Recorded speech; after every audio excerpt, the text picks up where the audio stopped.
Hello everybody, and welcome to today's stream. It's me, Cooper. Can you hear me? Can you see me? I don't know if I'm up yet. I don't know how YouTube works, but I am here. Let me get the playback down. So, hello everybody, it's me. It's Casual Cooper. We're going to be playing some Yu-Gi-Oh! Tournament today.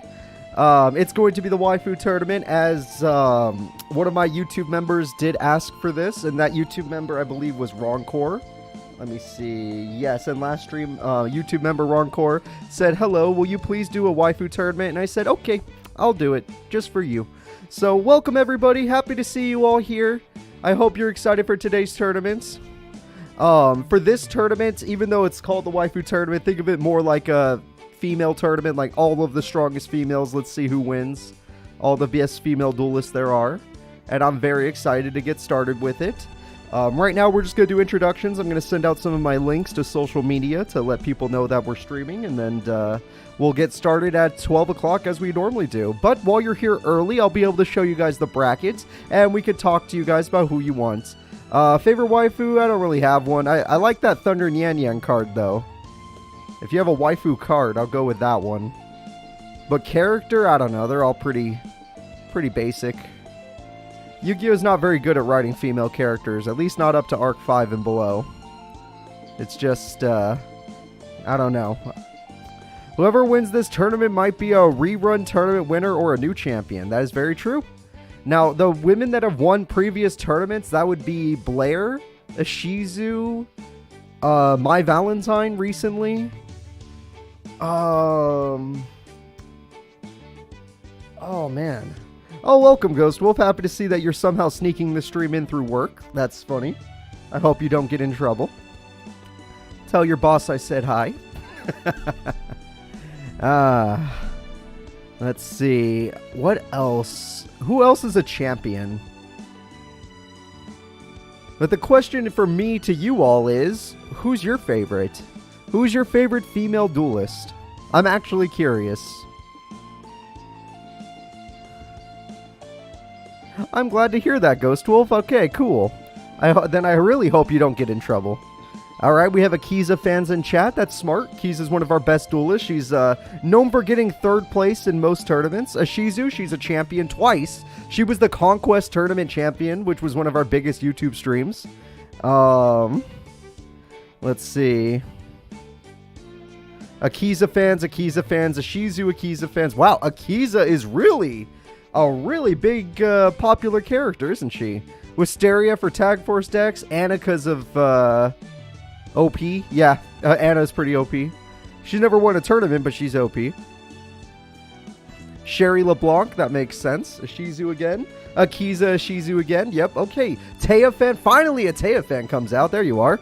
Yo, welcome. I hope you have fun today, too. And thank you for enjoying my Falsebound Kingdom series. I really appreciate that. So, okay. Another Taya fan comes out of the woodwork. Okay. That too, yeah, Dogchan. Remember, I'm not really asking you for your waifu. I'm more asking you, like, who's your favorite female duelist? I don't really care about attraction anyway. Mostly I care about, like, do you like their character? Do you like their deck? Do you like how they play in the AI duels? Stuff like that. Alright, Mai, Akiza. Okay, cool. We got a Mai fan. There we go. Haven't seen any Mai fans. Rebecca fan. Okay, yeah, her deck's pretty interesting. I'll give you that much. Her deck is pretty interesting. Sadie is in the tournament. That is correct, yeah. Goku, yeah, Goku's a good one. Yeah, good waifu. Let's see. Hey, I wish I could join through mobile, but however, here's money. We got money, everybody. Happy Waifu Wars. Money is here. Thank you, money. I'm joking. Thank you, Alexi Bear. I appreciate that. The Amazon Warrior Woman for GX, I'm pretty sure she's in the tournament. I forgot if I put her in, actually. I better check that before we start this. Cooper made $5. I have made $5. Or whatever that money is. That looks like, God, what do they call that again? It's been a while. Rebecca, she's not perfect, but she's a good character and a good one for Lil Yugi. Yeah, that's true. She is a good character, and she's the American champion, so that's pretty cool. Euros, that's what they're called. Thank you. Shouldn't know, so it looks like a goddamn E. Chun-Li, yeah, good character. Strong waifu. Strong. Yeah, money is money. That's completely right. So let's go ahead and show you all the bracket. Thank you for your patience. So the waifu tournaments will start with Yubel versus Sherry LeBlanc. Rebecca Hawkins will be fighting Vivian Wong after that. We have Princess Rose, one of our new characters. She is a brand new character. Versus Serenity Wheeler. Then we're going to have... Oh, Mindy's another champion. Burn Queen Mindy. She's another female champion. Versus Carly. Then we're going to have Ishizu Ishtar. Luna versus Dark Magician Girl. Odin versus Anna Kaboom. Fonda versus Dog-chan, another female champion. Alexis Rhodes, female champion. Yasmin versus Kami. Blair Flanagan versus Misty. We all know Blair's a champion. She was the first ever. Camula versus Kotori. My Valentine, a recent champion. She won the Pyramid of Light tournament. Is Yubel female? I don't know, but you know what? They get to be in the tournament. Honestly, if I could, I would have thrown Bakura in this tournament too. Jasmine versus Rio. Akiza versus Yuzu. Sadie versus Katchan. Sadie's another champion. Taya Gardner also is here. Tanya's another champion versus Wisteria. Tanya is the Amazonas woman, if you're curious. Serena versus Misumi. And Dorothy versus Mina. So these are your competitors for the waifu tournament. It should be a lot of fun. Yeah, it was Roncore. So Roncore is the YouTube member that made this tournament possible. There we go. Hey, there we go. Welcome, Roncore. A lot of people are very happy about your idea. I want you to know that. So I hope you have a fun tournament. And honestly, Roncore, who is your favorite female character? Who is the one you want to see win? Because right now we have Yubel, Sherry, Rebecca, Vivian, Princess Rose, Serenity, Mindy, Carly, Mina, Dorothy, Misumi, Serena, Wisteria, Tanya, Akiza, of course. Akiza's perfect. She's a damn good duelist. Where is Akiza? I want to know what her fight is. Let's see. Oh, here she is. She's fighting Yuzu. Akiza's gonna fight Yuzu. Yep, the tournament bracket was completely randomized. Taya did get a bye. Who else got a bye? Mai got a bye. Alexis got a bye, and Ishizu got a bye. Welcome, Scott. I hope you have fun today. I hope everybody has fun today. It's going to be a good tournament, which we will be starting in 9 minutes, just to let everybody know. Right now, we're just going through all the characters that'll be in the tournament, and I'm asking everyone in chat who their favorite character is. If I had to pick one just for the memes, it'd be Carly. She's not just for the memes. Carly's a really good duelist. In fact, she's gotten second place in a tournament before.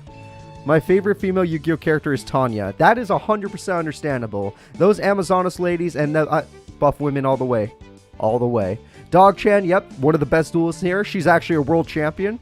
In fact, we've had 3 world tournaments on my Twitch tournaments, and 2 of them are female champions. Dog-chan is the 2nd world tournament champion, and Alexis Rhodes is the 3rd world tournament champion. Yeah.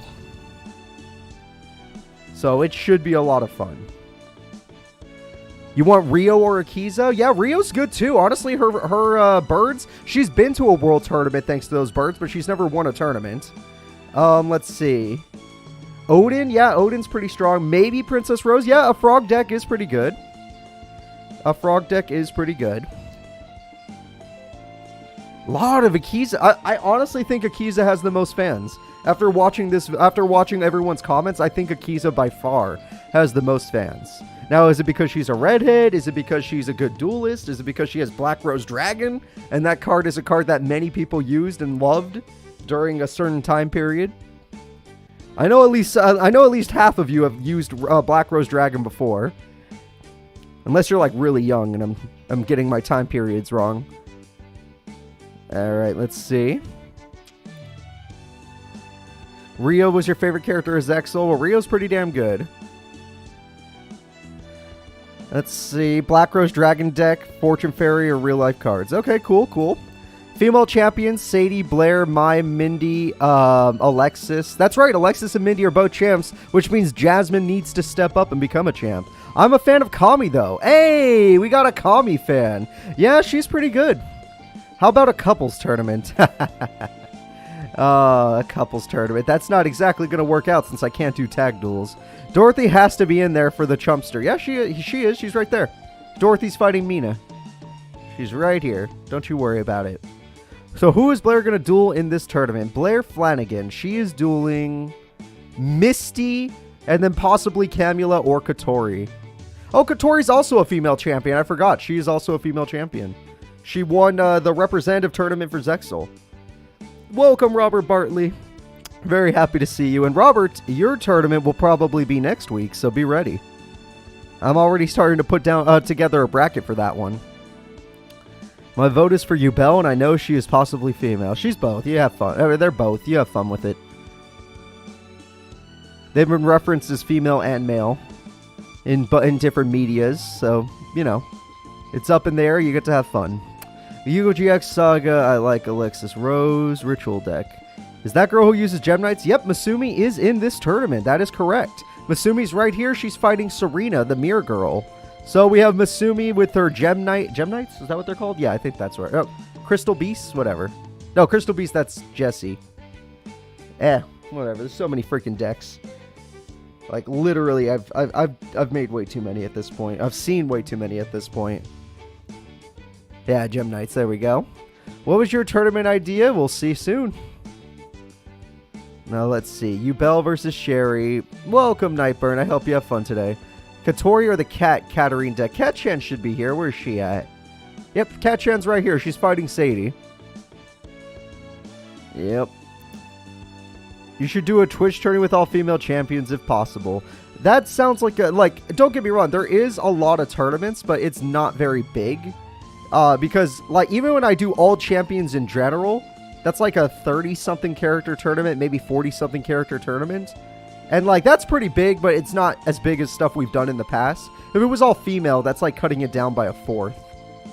And that's not because the female duelists are bad, it's because there's literally less female characters than males. So it's like, oh, what am I supposed to do? Their odds of winning is lower, but they still took over a fourth of the tournaments. Alright, let's see. It looks like everyone's getting quite ready. I'm actually going to set up the first fight in the background now. So we got to get ready. The tournament is almost time. It's almost time to start. Cyrus? Nope, no Cyrus, sadly.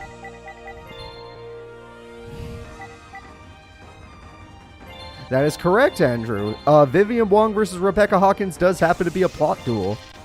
Or an anime duel.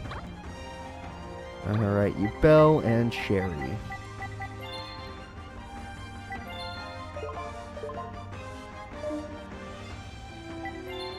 Alright.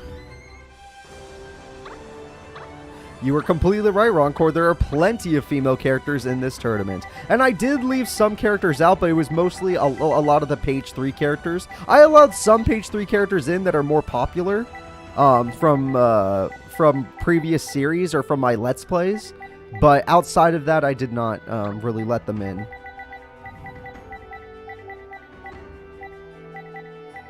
Alright. Let's go ahead and set this up.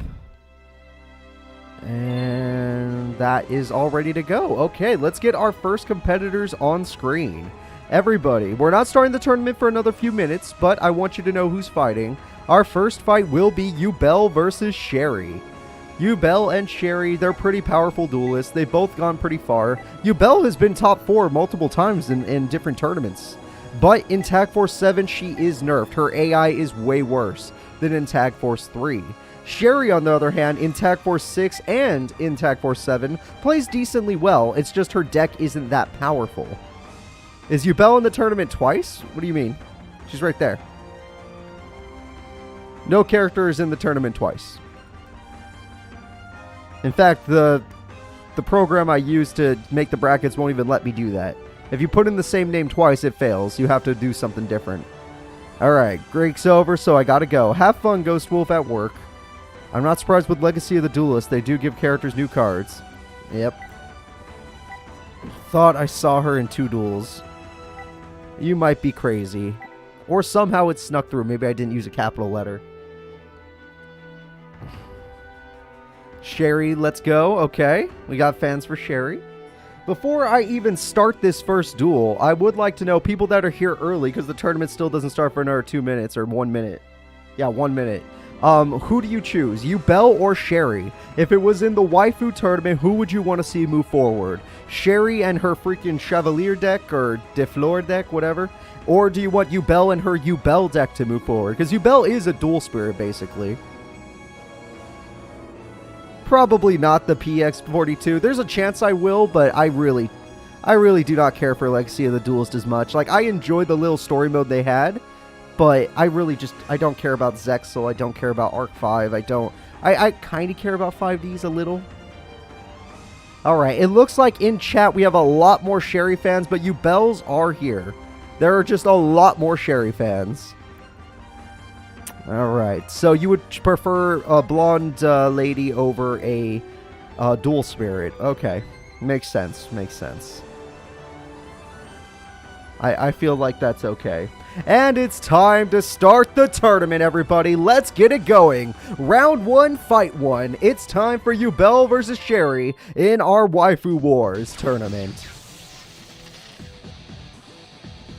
Who will be the strongest female duelist? Honestly, in my opinion, it will probably be a former champion, like, say, Alexis or Dog-chan or even Ishizu. But we'll see. Does Yubel have Super Poly? I don't know. I did not make Yubel's deck. It is the deck the game made for Yubel. Obviously, seeing as they do not have a fusion monster, the answer is obviously not. Yubel's deck is Yubel. Alright, and first attack goes through. Sacred Knight Shieldbearer is dead, but Chain Close. I don't know what that just did. And Reinforced Truth is really good because this will get Sherry another monster. It's Little Trooper. Alright, Sherry, building up your field is pretty smart. And we're just going to have some set. Okay.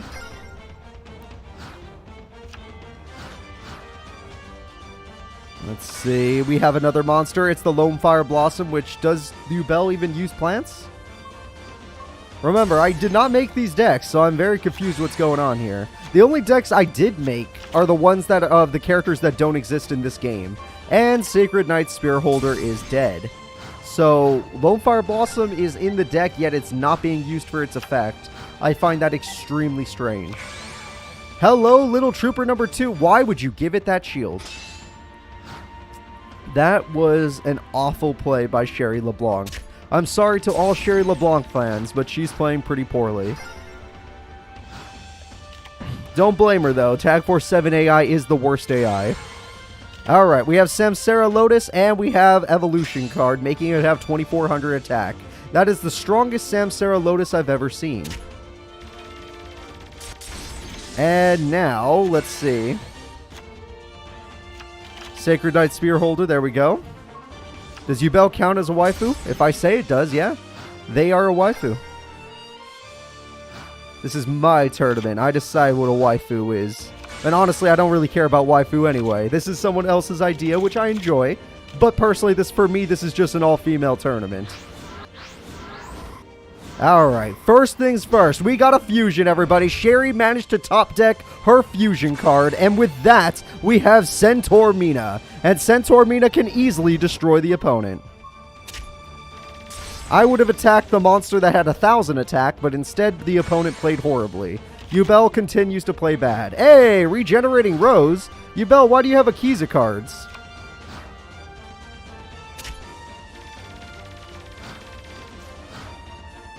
Alright, let's see. We got some damage coming through. Centaur Mina, the fusion monster, is dead. Which means we most likely will not be seeing the Synchro monster, which is really sad. Honestly, Sherry, you're top decking at this point. And yes, Yubel is burning herself, but at the same time, what does that matter? It won't do much. I think Sherry is pretty much screwed, guys. Look at Yubel's hand, look at Sherry's hand. Yeah, the Samsara Lotus is burning her, but Yubel can take it. She used it in the anime? Good. Okay, good to know. It just makes me think of a Akiza card. Alright, and Yubel has summoned Yubel. And Samsara Lotus is back, but with no equip spell. Honestly, that was a weird play. And we got 2 Lotuses! Oh, crap. Alright, Yubel pops, yep. So, because the AI was improperly programmed, Yubel simply pops herself. Instead of one of her other cards, which she had Lotuses waiting for her. So, this is the first dual Kurama, don't worry. But I honestly am sad to see that. And now Yubel's burning. Wait, what's going on here, Yubel? Yubel, you're throwing the duel. You're 100% throwing the duel. You're burning yourself. You have no damage. All of the monsters you have 0 attack points. And you're costing yourself 1,000 life points.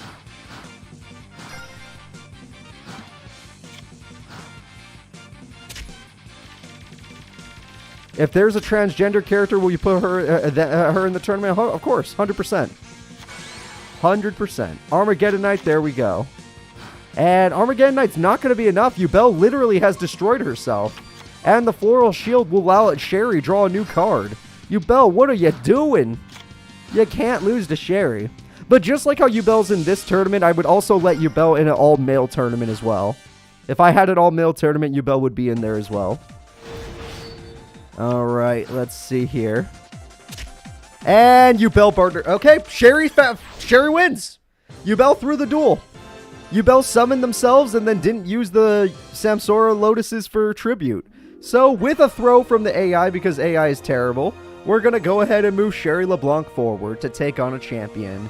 But the next duel will be Rebecca Hawkins, the American champion after Bandit Keith, versus Vivian Wong, the lady that wanted to make Yugi a sex slave, which, yeah, I don't think Yugi was against that, to be honest, but whatever. Alright, let's go ahead and get our second fight started. Just give me a second to get the decks together. These characters are quite far into my deck building. In fact, I'll tell you exactly how far. Rebecca is deck number 84. And now let me go look for Vivian Wong. Alright, Vivian, you'll be played by... Do I have any... Alright. I'm looking for a black-haired female. There we go. And... That's right, we do have an anime fight going on right now, everybody. I'm looking for Vivian's deck. She's way in here because she's a new character in our tournaments. Vivian's deck is deck number... Where the hell is she? Give me a sec. I think I deleted an old deck to put her deck in, so hers is hiding. Oh, she's only deck number 48 because I had to delete an old deck. So let's go ahead and set this up. These will be the characters playing as these characters since they don't exist, but I will set it up so we can see them. Alright, Vivian Wong, ignore floating faces. They don't matter. Don't worry about them. Don't be afraid. There's a floating face. Don't worry about it. And I'm looking for Rebecca still. And there is Rebecca. There we go. All right, here we go, everybody.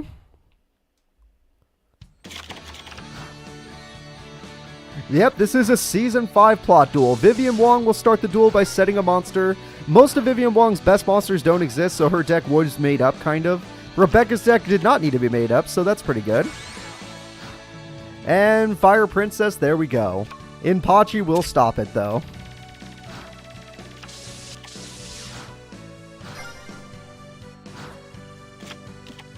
And there we go. Solemn Wishes with Fire Princess is a good combo. But sadly, Inpachi and Dark Blade and that a card will make her Vivian Wong's monsters plenty strong. And Dragonic Attack makes your monster a dragon type, which means Dark Blade is now a dragon type with 2900 attack. Holy crap. Vivian's going in, everybody. But Rebecca top deck. That was the perfect combo from Vivian. But Rebecca top decks Mirror Force on the first draw. Remember, I only allow one Mirror Force for 99.9% of the characters. Damn, that would have been perfect. Vivian had the perfect combo. And it did not matter. This is how you become the American champion, everybody. All right.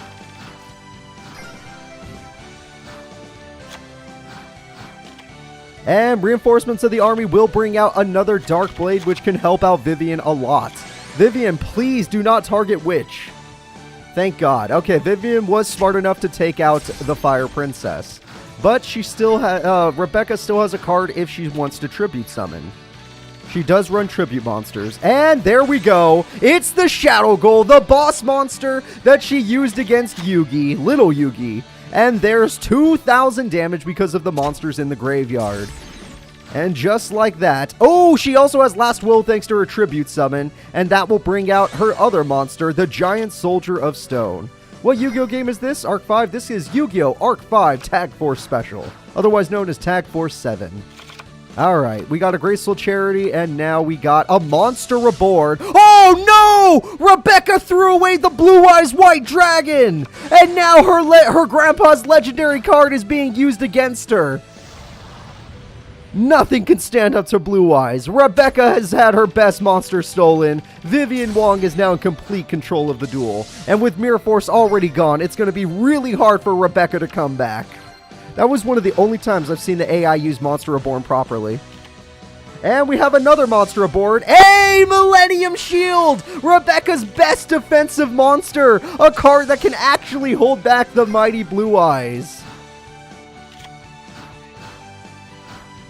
Alright, so she had an answer for her own Blue Eyes within Millennium Shield, a card she also used against Yugi with, what is it called? That Magnetism card. I can't remember its name. And I know, main phase 1 Monster Reborns, this never happens. Why does she have Blue Eyes? She stole it from Rebecca with Monster Reborn. And Rebecca has Blue Eyes because she earned it back for her grandpa by defeating Yugi. Ring of Magnetism. Thank you, Longo. You see? And Amon, I appreciate it. Alright. That was pretty impressive. Did she just search Cyberjar? That could change this entire game. And Morphing Jar. She threw away Cyberjar. Uh-oh. I don't think that was a good play. You do get to heal, but I don't think that was a good play. Mod agreed. Oh, boy. And Tribute to the Doom! Blue Eyes is going down! Blue Eyes White Dragon has fallen! And Saiyan is going in for damage. Rebecca has taken complete control of the duel, and she's been healing this entire time. Alright, her monsters may not be very strong, but Vivian Wong, does she have a new monster with this brand new hand of hers? Both Monster Reborns are already gone. It's my waifu card! I see it, everybody! There's mine! I don't really have a waifu, but I have a waifu card. It's Thunder Nyan Yan. And it's being used to destroy the mighty Sangan, which will search out a Sangan. There we go. And we got a heal. And we have Injection Fairy Lily. And Injection Fairy Lily will, damage you, but at the same time, you've healed so much that it does not matter. This drops Vivian down to 1,000 life points. Vivian Wong is right next to death. This is a really, really sad duel right now. Vivian has had some comeback moments and some moments that have fallen apart. Ooh, card destruction. That would have been bad. Blackland Fire Dragon with the Dragon Treasure can at least, help you out. Let you do some battle damage to your opponent. You need to weaken her, Rebecca's life points so that Injection Fairy Lily can't be used. But sadly, that's not the case. American champion Rebecca is about to win. Just like in the anime. And here we go. For the game-winning attacks, it's all over. Activating your monster's effect, you could easily kill the opponent off. And these two trap cards won't do a damn thing. Vivian Wong still has yet to win a duel. Rebecca, the American champion, is moving on. Alright, let me get rid of the floating faces, and there we go. That was a good duel. That was good. It was back and forth. Obviously, Rebecca kept control of the duel, but she had moments where it was a little scary. So, pretty good so far. The next duel will be our brand new character, Princess Rose from GX Season 2, and she will be fighting Serenity Wheeler. Princess Rose, for those of you that are new to the series, uses a frog deck. 100% old school frog deck. And I do mean old. I mean Beelzebub Frog and like Des Frog. That's how old I'm talking, but also Treeborn Frog. That's also an old frog. So, there's other things. Now, where's that kid that plays Froggy Monarchs? Because that might actually be okay for Princess Rose. D3S Frog. That's right, Amon. That's her boss monster. Does she have Frog the Jam? I was tempted to put it in her deck, but no. No, I was very tempted to put it in her deck, though. Princess Rose, deck number 104 versus Serenity Wheeler. Serenity Wheeler, I don't remember who I had play you. Who was the girl that played you? Anka? Yeah, I think it might have been Anka. Alright. And Serenity uses a lady deck, a deck full of lady monsters. But she does have St. Jones, so be careful. That card being summoned would be pretty damn scary. And Serenity's deck is number 87. Alright, let's go ahead and get this duel started, everybody. It's time for Serenity versus Princess Rose. Ignore the floating faces, as I need to find 2 of them. Serenity, ¿dónde estás? I found her. Alright, boop, bam. Look at that. So, which one would you vote for? Are you a frog fan or are you a lady fan? Serenity or Princess Rose? Rose, this is her debut in our AI tournaments. Let's see how she does. Alright, we got Mother Grizzly to start. That's a pretty damn good card. Very safe. But Spirit of the Harp will hold back the Mother Grizzly, meaning Serenity is in control if she has a tribute monster.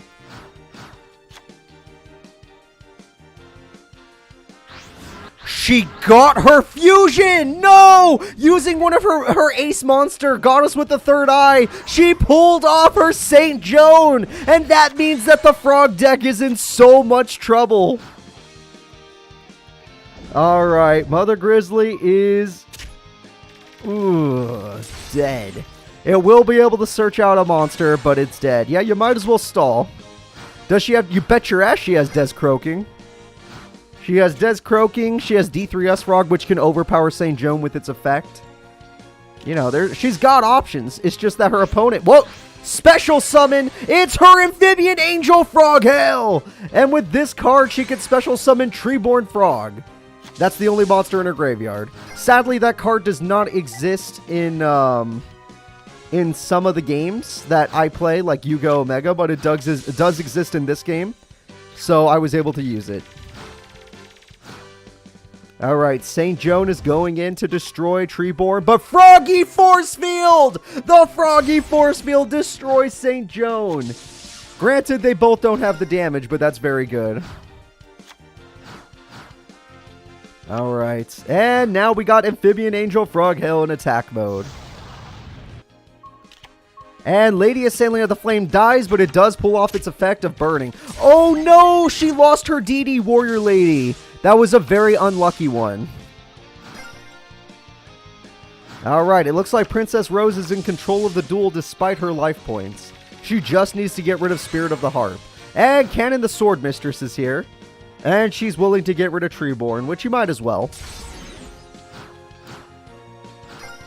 Of course, Chapo. This is all AI tournaments. We do AI tournaments on Thursdays on YouTube and Saturdays on Twitch. Which, by the way, this Saturday's AI tournament will be a Halloween tournament. So if you're excited for some Halloween duels, get ready for Twitch, my Twitch tournament. And just like that, Amphibian Angel Frog Hail is here. So we got a bunch of these things. And let's see here. It looks like Mary the Fallen will keep healing her. And Soul Taker will kill one of these angels and heal the opponent. Alright, so right now she's just waiting for Des Frog, maybe some tadpoles. She's really weak, honestly. I think she's giving Serenity an opening here. Another Soul Taker, kind of a weird use of it. That had only had 800 defense, but oh my god, she put Spirit of the Harp in attack mode. I've seen bad plays, but my god. Alright, so there we go. Let's see what goes on next. We have Umikura, a really good buffing card to make the Beelzebub Frog have 1700 attack. So in the end, Serenity has lost her defense, and Princess Rose has massively increased her attack stat. But Mary will keep healing Serenity Wheeler, so she's got time.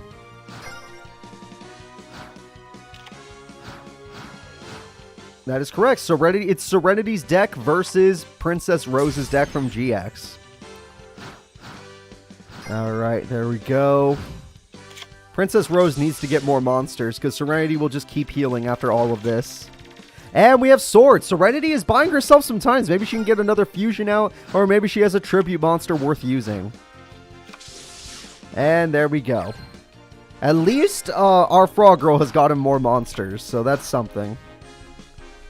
Alright. And Serenity's like, I don't care, I can heal. She's breaking a little bit, though. She hasn't been able to summon a monster, which is something she really needs. We have another set card. Okay, just playing passively. You pick Joey's little sister to win. Well, currently she's winning in life points, but she needs to build up her field. Her field is a little barren right now. There we go. That's a little bit better. You want to see Rose's boss monster? Well, then you better hope you see a polymerization. We already saw Serenity's boss monster, but he was taken out by the Froggy force field. And Swords is gone, so this is Serenity's last turn to actually pull off a combo. We have a tribute summon. It's Penumbral Soldier Lady. I don't even know how to pronounce that. Penumbral Soldier Lady is here to save her, and it destroys the Beelzefrog, which means now our buddy... Wait, you had MST the whole time? You had MST the whole time? Why didn't you just get rid of Swords? There was so much damage. And we have a double tribute for Amphibian Angel Froghail, which will let them special summon 2 more frogs like Froghail and Froghail. The problem is... Oh, and Beelzefrog.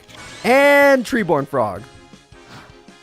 The problem is, yes, you filled up your field, but you don't have the damage. She needs her Des Frog. Des Frog would be strong enough. Alright, Beelzefrog was almost strong enough, but it's not. It's only stronger because one tadpole is in the graveyard. And Solemn Wishes. And 7 tools. Screw your healing. Serenity is still in control of the duel, even though her monster does not work against this opponent's deck, because the opponent's deck's all water monsters, whereas she needs to fight light monsters.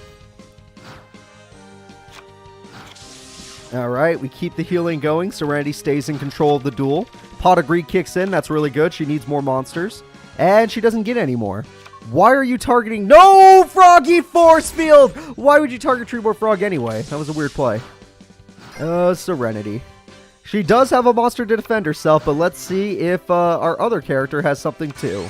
She's got Beelzefrog. Princess Rose is in complete control of the duel. Princess Rose takes out the Maiden of Moonlight, and despite all of the healing, the damage coming through is massive. Serenity is in a lot of trouble. She needs a monster aboard to bring back her St. Joan since she summoned it naturally.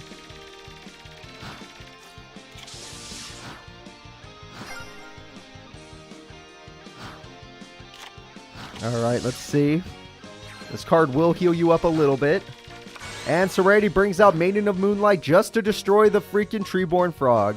It's dead, but who cares? It's a little Treeborn Frog. Alright, it looks like this duel is over, everybody. She played no trap cards, and we have a tribute. It's Des Frog! And with the 1 tadpole in the grave, we're gonna see another. The 2400 beater Red Eyes Des Frog Dragon is coming in. And just like that, our newest member, Princess Rose, gets her first victory in our AI tournaments. Honestly, this Amphibian Angel Frog is pretty damn good. All those special summons kept her healthy, you know? And just like that, the duel is over. Alright, let me go ahead and knock out the floating faces. Ignore them, please. They don't exist. You're just crazy. Alright, and let's go ahead and move on to the next fight of our tournament. The next fight of the tournament will be Mindy, the Burn Queen Champion, versus Carly, a character who's gotten 2nd place in a previous tournament. Mindy is a champion of a tournament, and Carly has gotten runner-up. So these are 2 very powerful members going at it in our tournament. Sad they had to meet in round 1, but here we go. So, I'll set up the fight right now. You all decide on who you want to bet on. Obviously, there's no real betting, but like, who would you want to win? Would you rather Mindy win, or would you rather Carly win? Carly is from 5Ds, Mindy's from GX. Who is your favorite waifu character?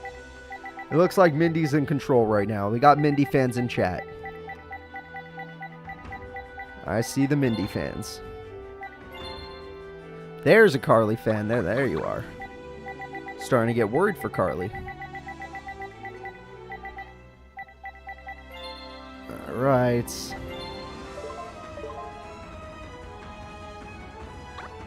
And Carly's deck.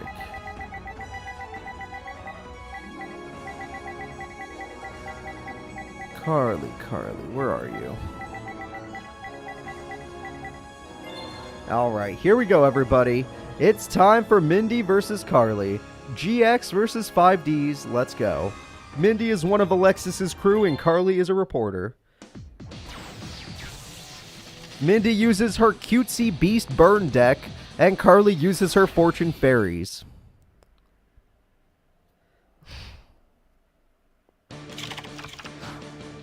Alright, here we go. We have a set into Heart of the Underdog, which is the perfect start for Carly. And next, we're going to see what Mindy can do. Mindy's got Des Wombat, which is a perfect card, and is going after the Sonic Duck. You shouldn't have played that Duck in defense mode. And Burning Land is a pretty useful card, especially if you have Des Wombat face up. Alright, the burn shall begin. Heart of the Underdog number 2 is really good, but she's bricked. Carly is bricked, everybody. Mindy, this is your best opportunity. Burning Land does not affect Mindy thanks to Des Wombat's effect, and 1600 damage comes through. Sadly, Mindy's deck does not have any beater monsters except Des Wombat. The rest are tanky monsters that either do burn or beast monsters that stall. Alright, and yet again, she's in a lot of trouble.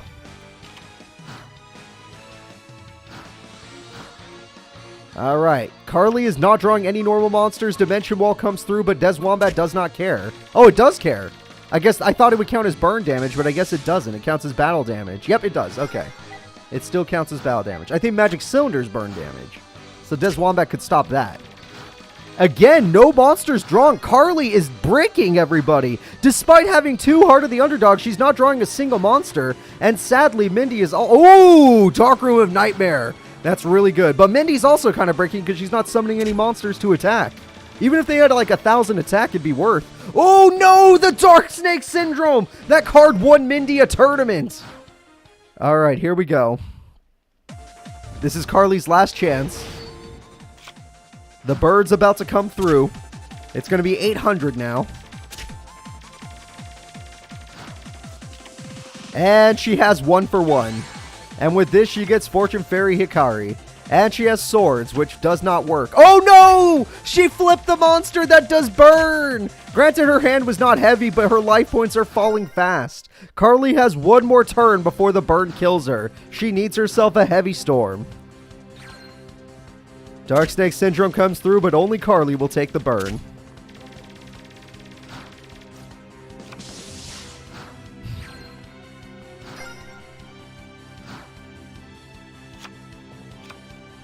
I'm afraid that Dark Signer Carly plays really, really badly in these tournaments. Her AI is absolutely terrible, which is why we almost never use her anymore. Carly, on the other hand, has gotten 2nd place. Dark Signer Carly, not so much. And there we go. The burn's coming through. This is Carly's last turn. She's got her Miracle Stone, which she desperately needs. She has 2,000 attacking monsters, but that will not save her because this is not enough damage.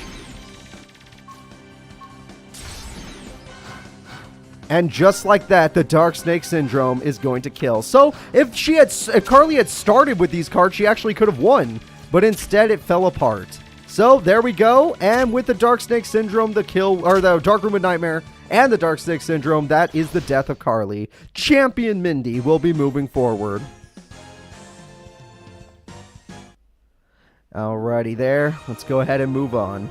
So Mindy took out the runner-up, which was kind of expected, but there we go.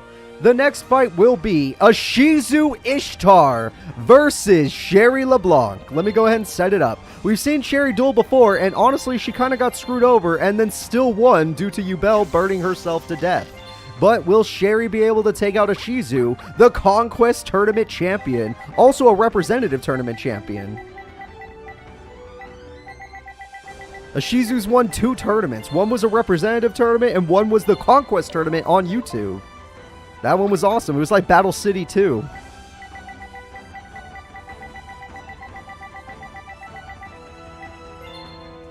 Alright. And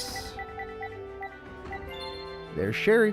Alright guys, let's do it. 5Ds versus Duel Monsters. Who do you like more? Are you an Ishizu fan or a Sherry fan? Let me see it in chat. Ishizu fans or Sherry fans? I see more Ishizu fans right now. It looks like the Ishizu fans are taking over. Alright, let's see what happens. Ishizu set pass. Very nice. And Sherry starts off with her Horse of the Floral Knight to get polymerization, which she needs. And she does not have the fusion, sadly. So despite having poly, she's just missing the other card. And Hysteric Fairy comes through. This is one of Ishizu's better monsters. And there we go. Sorry, Sherry, you're going down. However, we have Chain Close, which does what? Okay, well, this is the exact same start from Sherry, basically. And she special summons her Sacred Knight Spear Holder.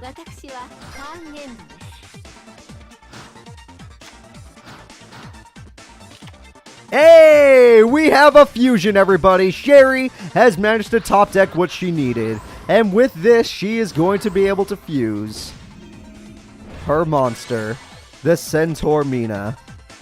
And now she plays her tutor monster. She did it, everybody. Sherry's boss is coming out. With her fusion and her tuner, she makes Chevalier de Fleur. It's her boss at 2700 with a good effect, but with this shield, she's rocking 5,000 attack. 5,000 damage comes through, or 3,200 damage comes through, and it looks like Champion Ishizu is in a lot of trouble. Graceful Charity's coming through. She's going to need it to take out this type of monster.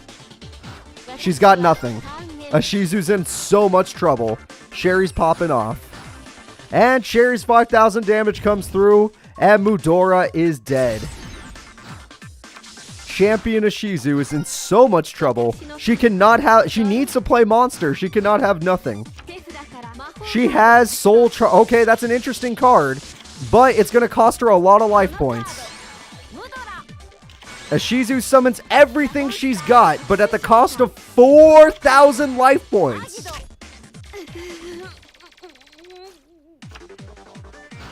Just to build a wall. But if Sherry has piercing or burn damage, then this duel is already over. And we have the Sacred Knight Shield Bearer. And that lets her draw a new card. Hysteric Fairy is dead.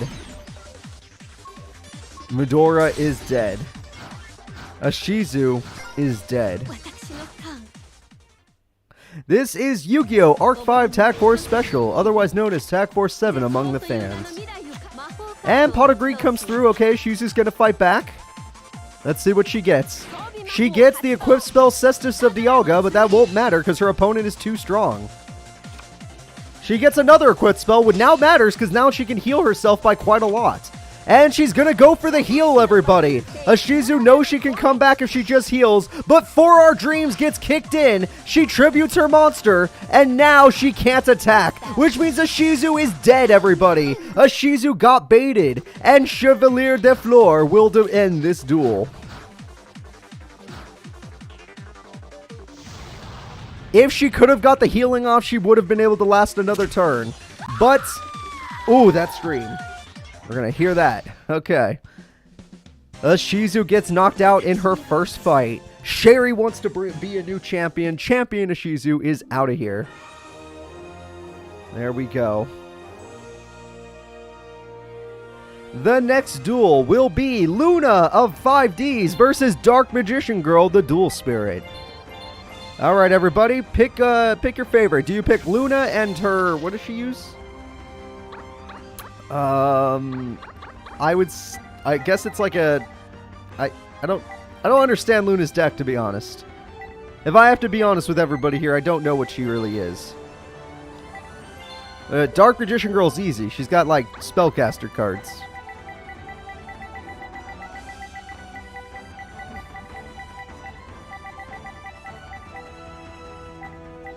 Alright, Dark Magician Girl is deck number 50. And Luna, ¿dónde estás? There you are.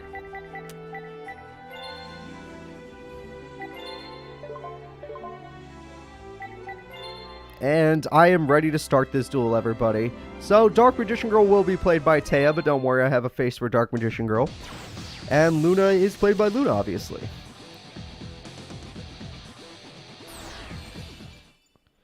Alright, let's go ahead and start this duel. Dark Magician Girl versus Luna.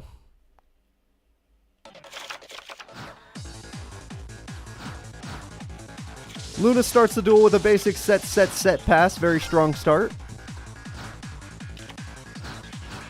Dark Magician Girl starts the duel with skilled Dark Magician. Solid monster. And Regulus is dead.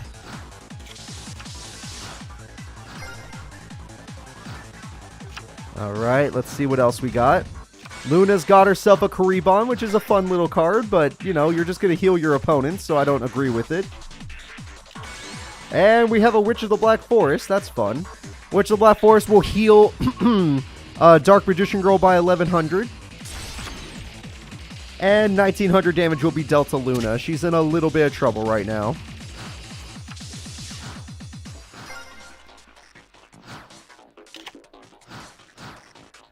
Alright, Luna gets Fairy Archer, which can at least destroy Witch of the Black Forest, so there's something.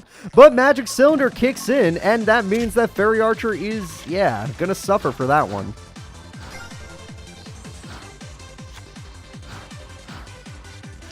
Alright, we have another skilled Dark Magician coming in, and it looks like Dark Magician Girl's in complete control of the duel. That's another 3,000 damage coming in. Luna's only gonna have 1,200 points left. Luna's going to have to top deck a combo or, I don't know, some sort of card to save her.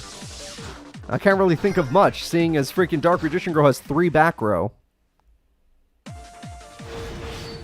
And just like that, she gets... Okay, she's got Karibon and Destiny Break, everybody. Luna is super dead. It looks like Dark Magician Girl is going to win this duel with extra life points.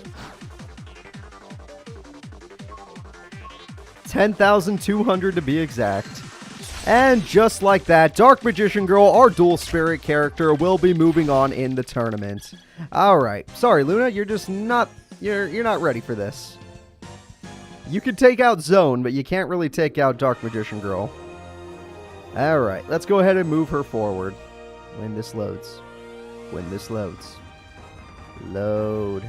Alright, I can see who's fighting next anyway.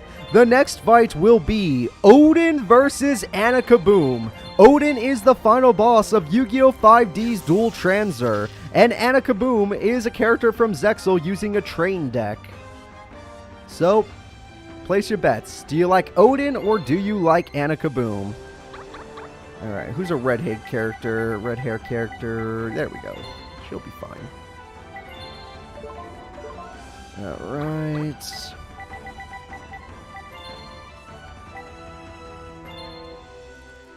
And Anna Kaboom, where are you hiding? There she is. Trains go kaboom. Yep, Anna Kaboom fans are coming up, but it's probably because nobody's even played Yu-Gi-Oh! 5D's Dual Transer. That is a Wii game. So let's go ahead and get this duel started. Anna Kaboom versus freaking Odin. If I could find Odin's face. There we go. It's floating, but give it a second. There we go. It's in the right place.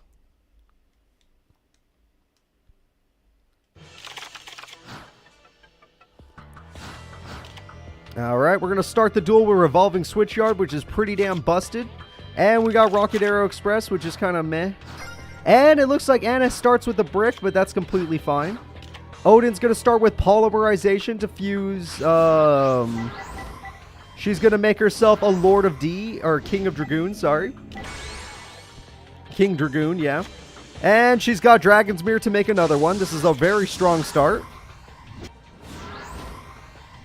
That is Odin's face, Andrew. And let's go ahead and go in for 4,800 damage. Alright, pretty damn strong start from Odin, but Anna Kaboom will be fine. All she needs is one level 10 monster to get her Revolving Switchyard going. And she's got it. Night Express Night, everybody. And with this, MST! No! She lost her chance to get another monster! Anna Kaboom was baited! She waited for her opponent to try and activate it, which made her play in attack mode. And with that bait, this is it. Odin completely wrecks her opponent in 4 turns. This will be a record for this tournament. The fastest duel of this tournament is 4 turns. Odin destroys the trains. Jesus. Sorry, all of you Anna fans, Odin doesn't care. Odin literally does not care. Alright, let's go ahead and get on to our next fight. Honestly, Odin had a god hand, which makes sense given her name. Alright, the next fight will be, I forgot, Fonda Fontaine is a champion. She's the champion of the meek. And she's taking on the world champion Dog-chan. So, do you vote on the dog deck or the anti-cure deck, everybody? Dogs or anti-cure? Champion of the meek or champion of the world?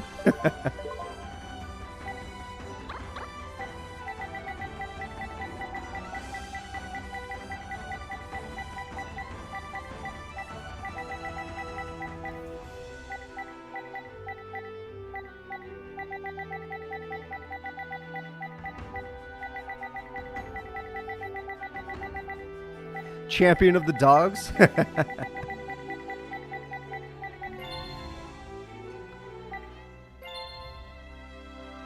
Alright, and... Where are you, Dog-chan? There she is. Now, personally, between these two, I like both these characters. They're really cool, but Dog-chan's deck is funnier to me. I like that it's literally just a Dog-chan. Look at, people have dog emotes in chat. It's just a Dog-chan. She's got her dog cards going against the Fondas and her nurse cards that are, you know, weird anti-cure cards.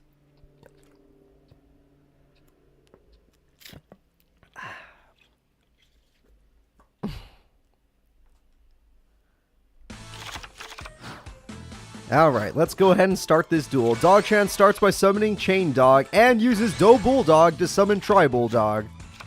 And then uses Spiritual Force to protect her monsters from battle. And Exceed summons into her legendary boss monster, the Sumo King Dog. In other words, Fonda, you're taking on the Sumo King on turn 1. Literally, turn 1 from Dog-chan, she summons her strongest card. And Fonda says, screw you, I have Dark Nurse, and I'll do this, Upstart Burn. And that's about it. The Darkness Nurse did some burn, but that's something. It's a dog deck, 100%. It's a world champion dog deck. Alright, and let's see. She's got Mad Dog of Darkness and Mad Dog of Darkness. That's a lot of damage. And here we go. Damage is coming through. Fonda's in a lot of trouble. This is a lot of damage. And Dog-chan, if she's smart, she'll just Exceed summon on main phase 2. And she makes 2 Sumo King Dogs, which, for those of you that don't know, means that 4 traps cannot be activated.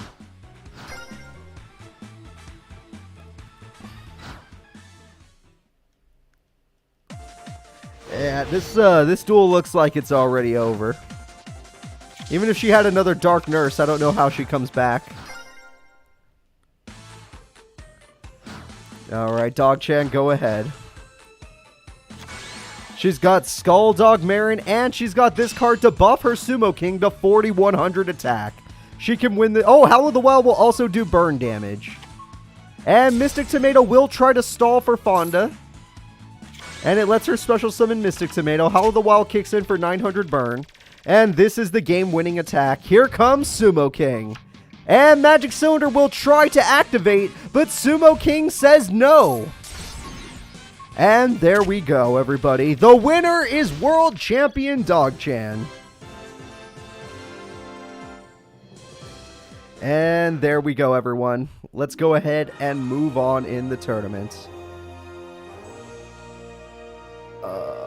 Dog-chan is the winner. So the next fight will be Alexis Rhodes, our most recent world champion, versus Rebecca Hawkins, the American world champion. All right, or not world, American champion, sorry. Let me go ahead and set this up. Rebecca. There she is. And Alexis. For those of you that are curious, Alexis will be using her world champion deck.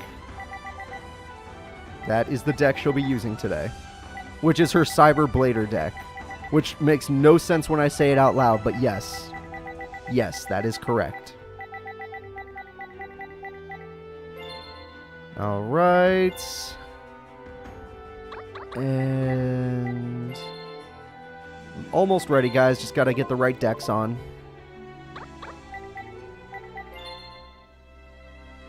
Let's go ahead and get this duel started. Rebecca versus Alexis. Don't worry, I will get Rebecca's face. Let me go find her.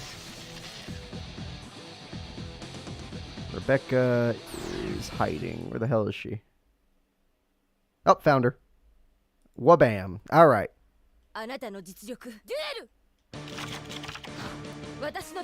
Orichalcos work in this game? Yeah, the Seal of Orichalcos works in this game. Yeah, 100%. I didn't put any Orichalcos character. Oh, actually, I only have one, but even his AI plays terribly because none of the Orichalcos decks exist in this game. None of those cards exist anyway. And Bladeskater holds back Giant Soldier of Stone. Rebecca playing Giant Soldier of Stone in attack mode is really sad. And Solemn Wishes is really good for Rebecca, but Seven Tools says no. Alexis says screw your heals.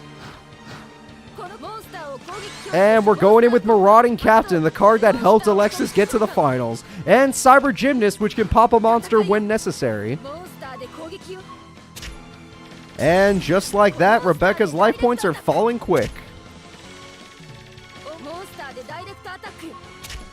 Yeah, I think our other world champion, Alexis, she's Season 3 world champion, is easily going to win this duel. Look at this field. She is stacked. And Rebecca can only play defensively. Alright, so she's got her defenses. Solemn Wishes comes back. Sorry, Alexis, you can't stop both of them. And we got the Toilet Cyber, which is great for a direct attack. And Witch of the Black Forest is dead, which means that Rebecca's about to lose most of her life points. No natural Mirror Force, everybody. 1,700 damage comes through, and another 2k, dropping Rebecca to 2,000 life points. And it's only turn 5.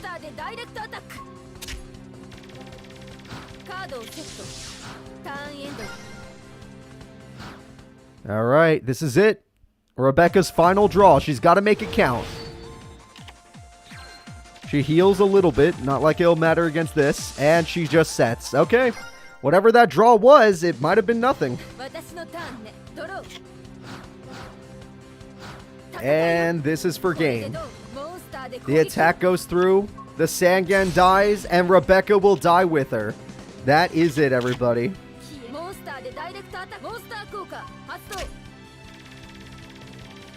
Dead. Dead. Rebecca, the American champ, gets knocked out by the world champion Alexis. Queen of the Obelisk Blue Dorm. That's right. She is the Queen of the Obelisk Blue Dorm. So, let's go ahead and move her forward. The next duel will be Yasmin, a dual spirit from GX. She's, what is it called? Gravekeeper's Assailant Dual Spirit versus Kami, which is a page 3 character, otherwise known as a Tag Force original character, that uses a water deck and made it to the World Championship. She was knocked out by Mako Tsunami of all people.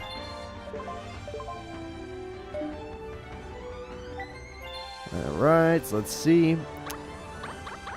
Yasmin will be played by Ishizu, simply because Ishizu actually knows how to play Gravekeepers. And, well, not very well, but well enough. She's won a tournament with them. I'm gonna go look for Yasmin. There she is. She's deck number 96. My god. Let's go ahead and get this duel started, everybody. Yasmin versus Kami.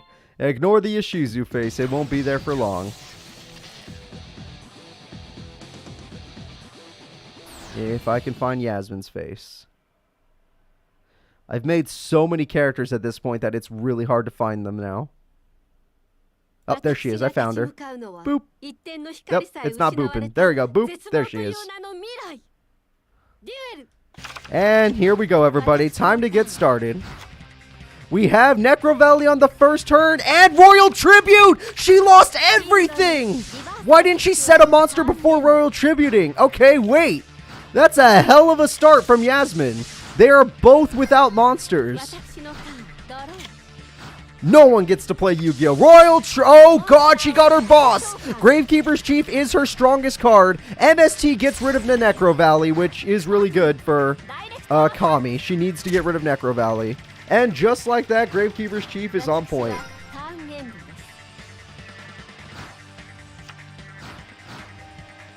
Still, Kami lost all of her monsters. She lost 3 and has not drawn a new one since.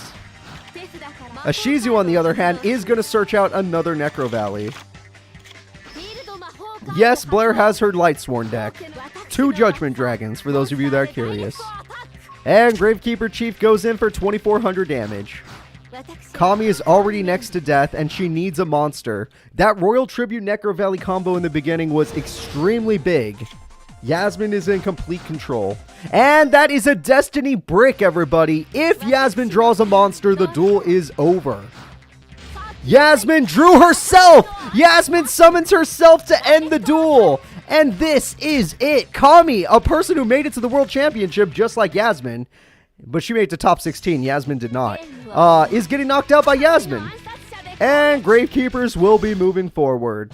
Gravekeeper's assailant, Yasmin, the Duel Spirit, will be moving forward.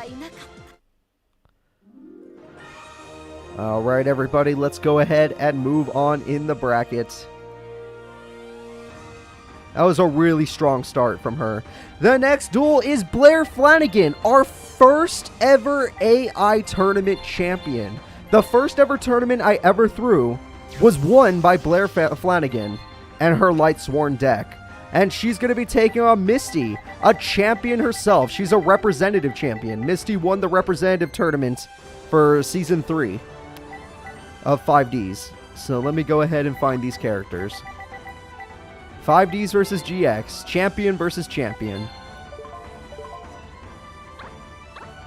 Yes, I believe Blair is also the first 2-time champion. That is correct.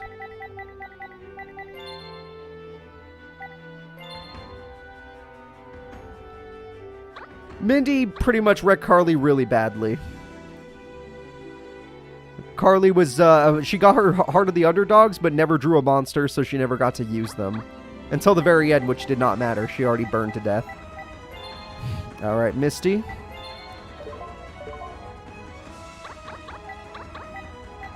Give me a little second, guys. I gotta find Misty's deck. This is not Darksider Misty, for those of you that are curious. This is the deck that won her a championship in 5Ds. This is the Giga Gaga Gigo deck. I did not nerf Blair's deck that badly. I took out 1 Judgment Dragon. It's the same exact deck, but with 1 less Judgment Dragon. She had a 42 card deck, now it's a 40 card deck. Or, I mean, a 41 card deck, now it's a 40 card deck. Alright, and a Legendary Ocean is a great start for Misty.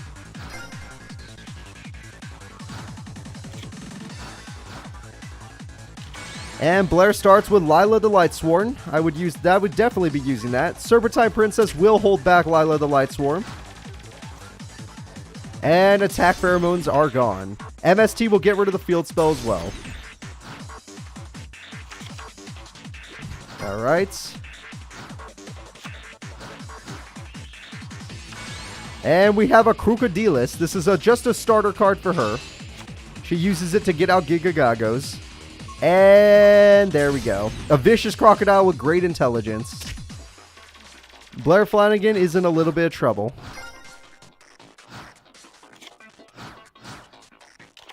And Blair is going to continue to be in trouble because she's a little bit bricked. It's Mokuba's card. That's not even Mokuba's card. Mokuba stole it from some kid.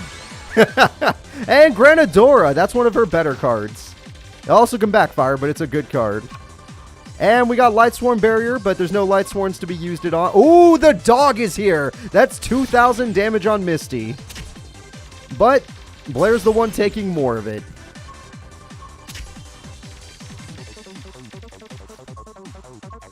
And just like that, we're really low. Honestly, it's looking bad for Blair fans. She's thrown away a couple monsters, but I don't know if there's 4 Lightsworns with different names in there. And it does not look like it. It looks like she's bricked. And we have another monster. It's Gale Lizard in attack mode for game. Blair's about to get wiped, but so is Misty's field. And just like that, they're all dead. Alright, Blair, if you don't top deck a monster, you're in trouble. I bet she has wolves in her hand. And she summons Garoth. That's one of her better monsters, at least for beating. Alright, Misty's hand is pretty much gone. Her field is completely wiped. What can she draw? She has a set monster at least. And we have ourselves Lumina, which is perfect to get out. She did have a wolf in her hand, and that's part of the brick. And with that, she can now go ham. Gale Lizard will bounce back a card. She's going to bounce back Wolf because Wolf is useless in the hand. And Lumina is going to work together with Garoth to hit the opponent hard. Misty drops really low. It looks like Blair's comeback is working.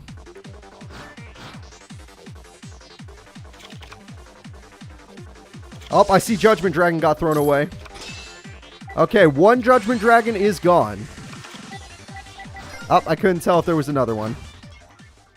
But right now, her field is pretty stacked overall. And all we have is a Destiny draw from Misty. So, let's see if it matters. And we have Solar Recharge, which is really good. Oh, that was the second Judgment Dragon. I saw it for a second. It was there. I know someone else must have seen it too. Anyone that's actually paying attention. And we have Garnerith, the guard that has a lot of attack, going in for game.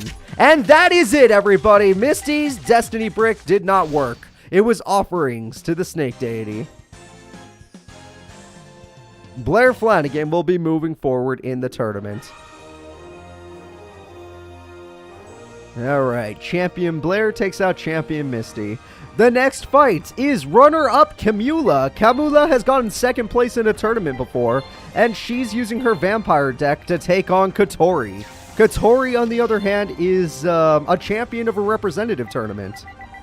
She's a Zexal champion, using her agent's deck.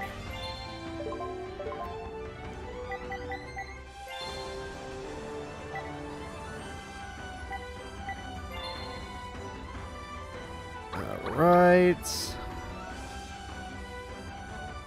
Camula. So, what do you like more? Do you like the agents, fairy monsters, or do you like the vampires? Dark versus light. Take your pick. Let's go ahead and get this started. Champion versus runner-up, Dark versus light, Kotori versus Camula, Zexal versus GX.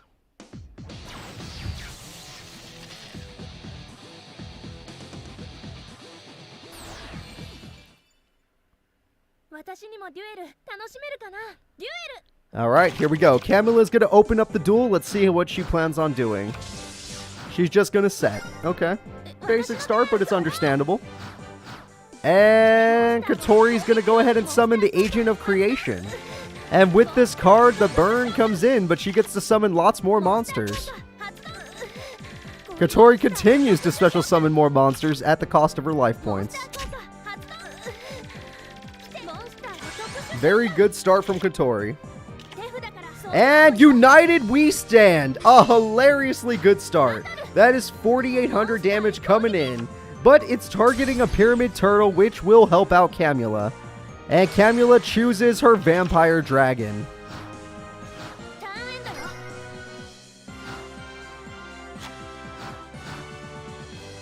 However, Camula cannot overpower the freaking Agent of Creation. It's way too strong. And she needed more than one monster attacking. Book of Life on main phase 2, little awkward. But, oh no, she had to because she needed a monster in her opponent's graveyard. Yep, and she's setting. Okay, whatever. She at least has some defense, but Kotori's in control. And we have the little fairy, everybody. First things first, Vampire Dragon gets wiped off the map. And that's it. That's all she could actually do. Camula's in a lot of trouble here. Yeah, Camula's in the game, but not Rex Raptor, not Bandit Keith, not Esperoba, not anybody. Oh, Vampire Sorcerer. Yeah, you might as well try to get rid of all of those monsters because they're the ones giving you trouble. Please be smart and say spell or trap. Do not say monster card. Okay, trap. There you go. Divine Wrath is gone. Camula's making a comeback, and now that agent only has an 800 point boost. 2400 attack is still a lot, but it's not as scary. And she summons a new monster, it's Hecatrice. Pyramid Turtle does die, but now you get to summon whatever you want. And you chose Vampire Lord, interesting enough, but I don't know if it's going to help you. And Vampire Lady dies next. Camula is still in a lot of trouble. Alright, we got a Destiny draw, everybody. Let's see what we got. And we got ourselves another Vampire Lady, and it's her boss monster! Everybody say hello to the Vampire Genesis! And with this, the duel is easily over! In one turn, Camula pulls off her boss, plays Dragon in defense mode, which was the hugest misplay I've ever seen. Why are you attacking with Vampire Genesis first? That was the biggest misplay I've ever seen! She could have won right now! But because of the attack order and not putting Vampire Dragon in attack mode, she throws the duel. 100% TAC Force 7 AI throwing the duel. All she had to do, Vampire Lady attacks Hecatrice, Vampire Genesis attacks Creation, and then the other two monsters attack directly. Terrible, terrible play. Camula, you deserve to lose after that play. You had everything you needed, and you used none of it. Literally none of it was used. I would be more upset if this wasn't my 80th tournament. Oh god! Archlord Christia completely locks down anything Camula plans on doing. Archlord Christia will win Kotori the duel. Honestly, terrible plays have cost you the duel. You would have won, but there you go.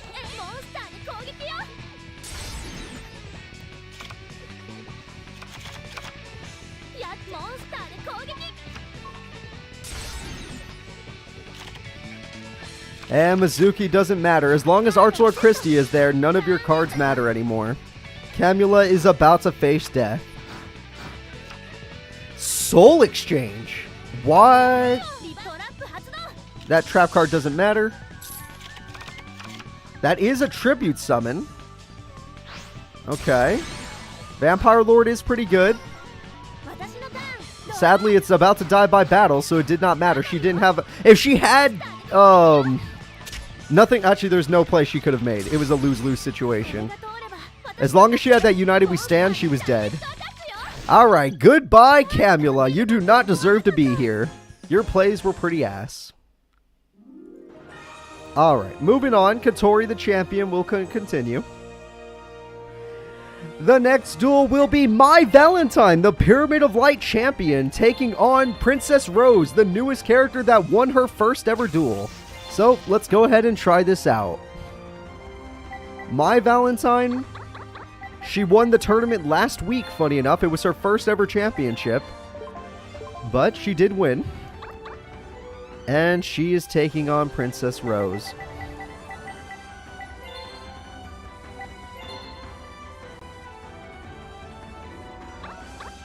Alright, Princess Rose. Where's that frog kid? There's that frog kid. At least this frog kid probably knows how to use the deck. And give me 1 second. I have to scroll through 110 decks to get to Princess Rose's deck. Alright, 104 decks. I apologize. Alright, there we go, everybody. I'm ready to start. It's Princess Rose versus My Valentine. Harpies versus frogs. Birds versus amphibians.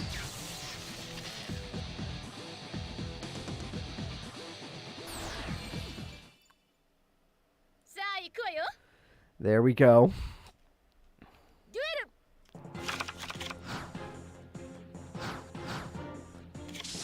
Alright, Princess Rose starts pretty basically. Set, pass. Princess Rose's voice in the dub I find hilarious. It's so stupid. It is so stupid. Alright, Harpy's Hunting Ground is a great card. And with Harpy Lady number 1, she pops the Froggy Force Field. Ooh, that is really bad for Princess Rose. And Beelza Frog dies. Elegant Egotist on main phase 2 because her AI is poorly programmed.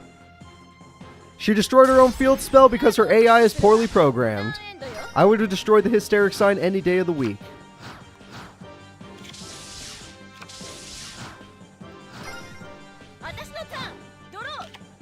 Alright, Ma, you already got your Harpy Lady sisters and Harpy Lady, and Harpy's pet baby dragon. That's rocking 2700 attack. Holy crap.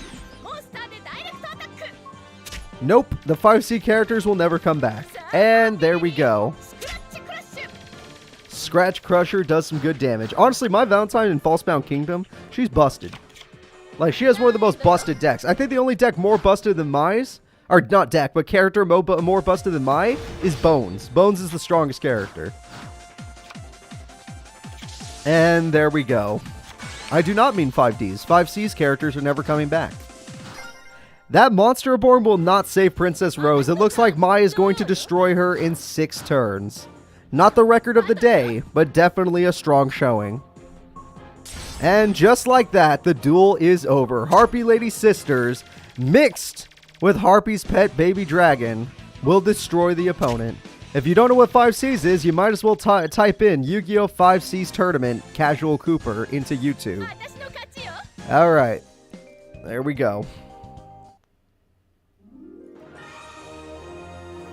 Let's go ahead and set this up. The next fight, now that Champion Mai has moved forward, will be Jasmine versus Rio. This is Wing Beast versus Wing Beast. We got Penguins versus, well, Wing Beast deck.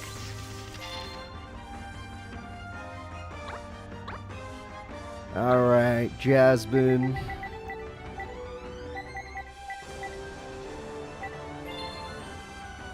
And Rio. Penguins versus Wing Beasts. Only one of these Wing Beasts can actually fly.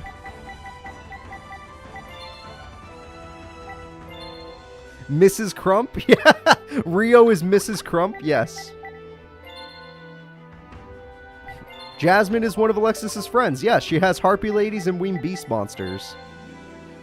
Alright, let's go ahead and get it started. She's made it pretty far in tournaments before with her Harpy Lady Wing Beast deck, but she's never won a tournament. Rio, on the other hand, has also gone for... Actually, they've probably been the same distance. Both of these characters have gone extremely far in tournaments. Neither of them have clutched a victory yet. I think Harpies eat whatever they damn well please. They'll eat everything. No mercy.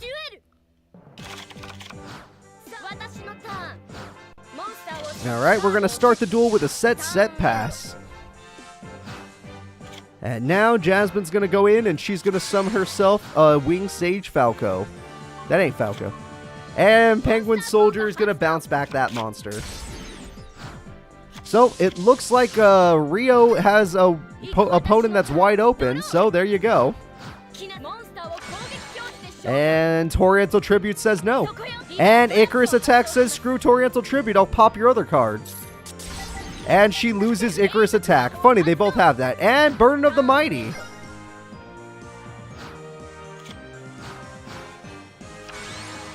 And just like that, Wing Sage Falcos with only 1300 attack is going in.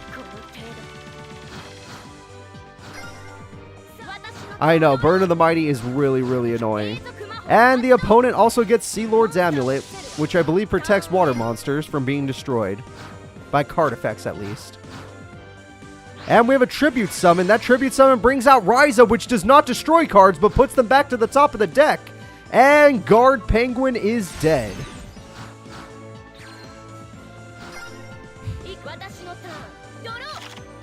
Yusei already has Scarred Warrior in all of his decks anyway, and we've had Master Heroes in a shit ton of a shit ton of tournaments. We've also had Mad Lad Chaz in quite a few tournaments now too. Harpy Lady number 1's gonna help out because honestly Burn of the Mighty sucks, but Harpy Lady 1 will buff them. So yeah, they lose like 200, 600 attack, but they gain 300. You say Jaden's Master Heroes are godlike, he's never won a tournament with them. In fact, Jaden's only won a tournament... Oh! That Destiny draw was pretty clutch. Jaden's only won a tournament with his Evil Hero deck. It was Supreme King Jaden. What's your custom archetype? My custom archetype is Clowns. I use Clowns. And Ragna Infinity is here to take out Ryza.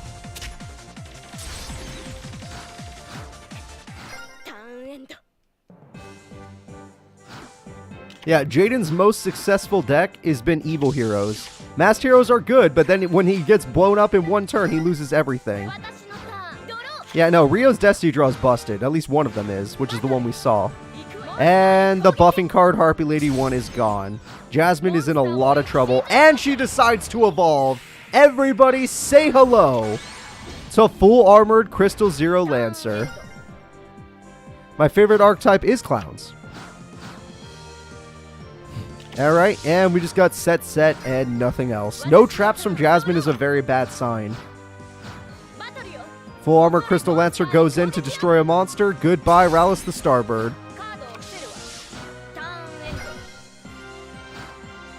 Yeah, Rio, I think she's coming in for a comeback. Wait, we have a tribute monster at least. It's going to be Swift Birdman Joe, which gets rid of the spells and trap cards, but that's about it.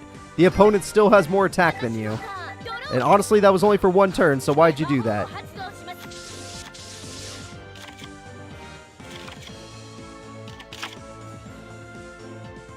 Alright, Burn of the Mighty is back. See, you didn't stop it, Jasmine. You kind of just stalled it.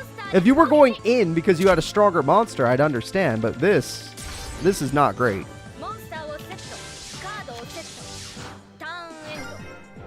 Level 5 Togepi has obviously missed a lot of the tournaments. This is like tournament 80-something, so we've had a lot of masked heroes in the past. Penguin Soldier's going to kick in, putting Harpy's brother back in the hands, leaving Jasmine wide open for attacks. Rio, this is your best opportunity. Rio only goes in with this monster, doesn't have another one, sadly.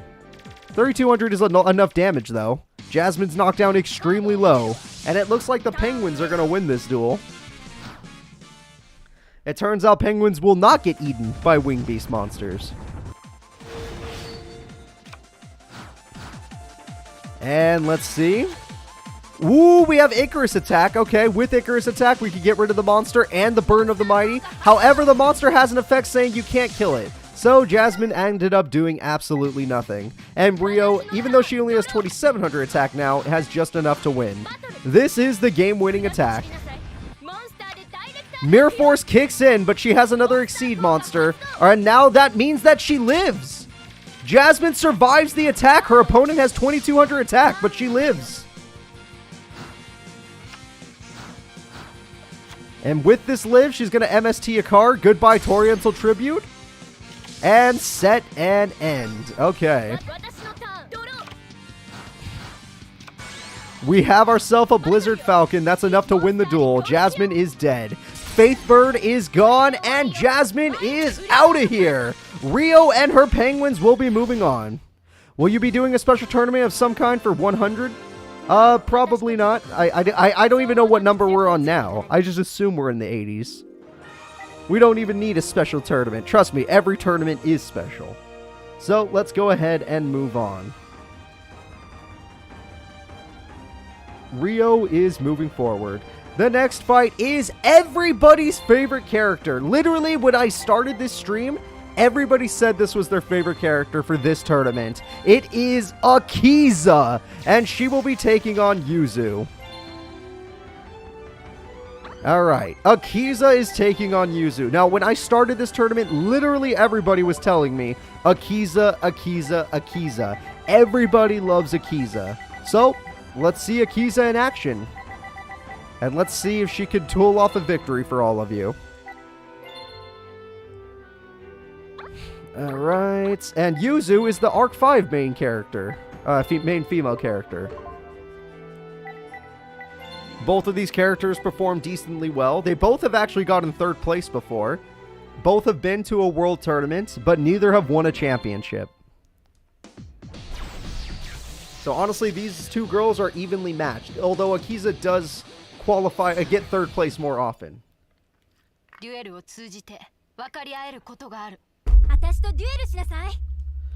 Alright, here we go, everybody. Oh, we got some GX music for two characters that have nothing to do with GX.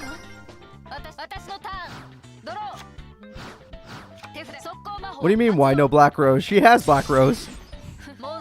And there's Gigantocephalotus. Ooh, alright, that Cannon of the Melodious Diva is way too tanky. Ooh, Transmodify will let her get out a level 5 monster. Everyone say hello to Elegy, the Melodious Diva.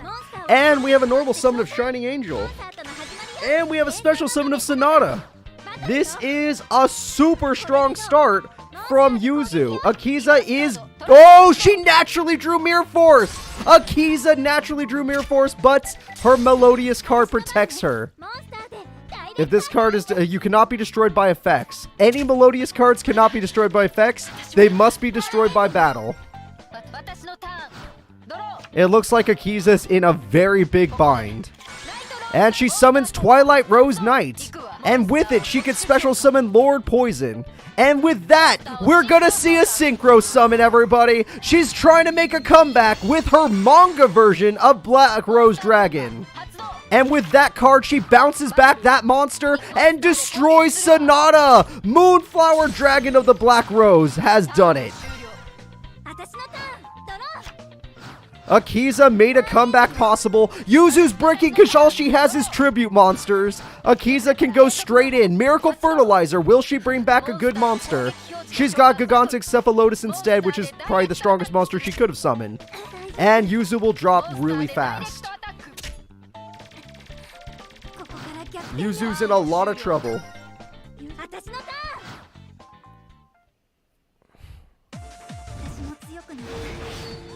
Arturo, get out of here. Needles is not a real card. Or Nettles is not a real card. First movement solo will bring out Serenity, the Melodious Diva. That can count as 2 tribute monsters. And we have Elegy coming back. But Elegy is only strong enough to destroy the Gigantic Cephalotus. We're on Tournament 82. Interesting.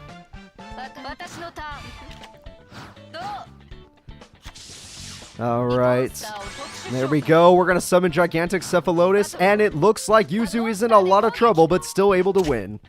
Arturo is here. He's excited because today we're going to go out and get some Buffalo Wild Wings. And we're going to go watch the football game that we don't care about.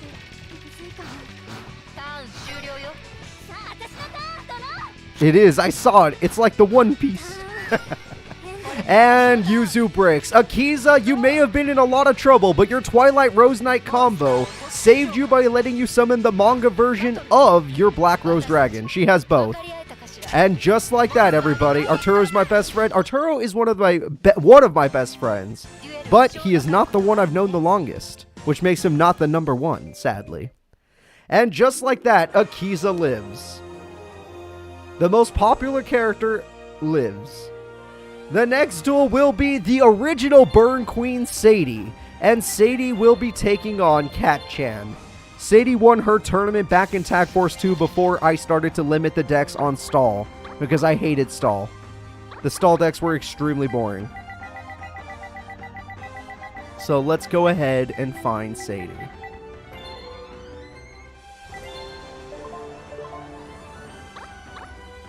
I'm always hanging with Arturo the most. That is actually accurate. That is completely factual. There is no stall deck. I've already nerfed it to not be stall. Granted, she could still have a lock. I did not ban locks, but I did get rid of stall. Only the number 2 can challenge the number 1. All right, let's see. Sadie. There she is. And yes, Cat-chan is here too. Cat-chan has performed weirdly in our tournament. She has some duels where she pops off. She has other duels where she does not pop off. It's kind of weird. Alright, everybody, let's go ahead and get this duel started. It's going to be Sadie versus Cat-chan. Champion versus some cat girl that just showed up. Akiza has won her duel, so she's in top 16.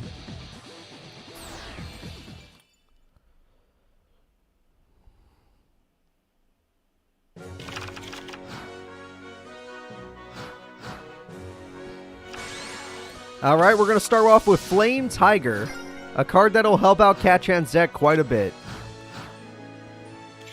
And we're just going to set into Wave Motion Cannon, which means if... Oh! You know what? Sadie has swords still. I never banned swords. Most decks still have it. And Cat-chan's just going to play defensively. She knows she doesn't have a complete victory here. Sadie needs to wait 8 turns for that Wave Motion to turn into a victory. UFO Turtle will go ahead and destroy the opponent, but she cannot destroy the rat. Akiza gets first, Blair gets second, Gravekeepers gets third. Okay, Arturo. Okay, respectable guesses. Respectable. They're all still in the tournament, so that's all possible. And we have an Exceed Summon. The Exceed Summon's gonna be, it's her boss monster, everybody. Say hello to Catgirl Magician. Sadly, Catgirl Magician can't do a damn thing because Sword's on the field.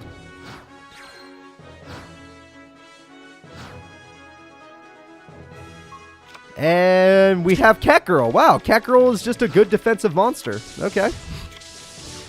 And Sadie still has back row. You know, she's waiting. She just needs wave motion to win. She just has to be patient. Secret Barrel will help. That does 1,400 damage. So now she only has to wait for 7 turns instead of 8. She's already on 2. But Swords is gone.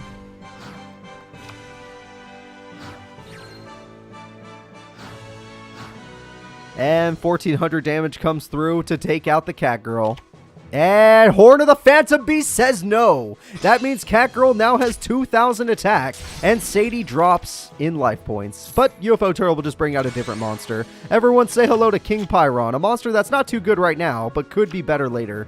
Monster Cat is dead.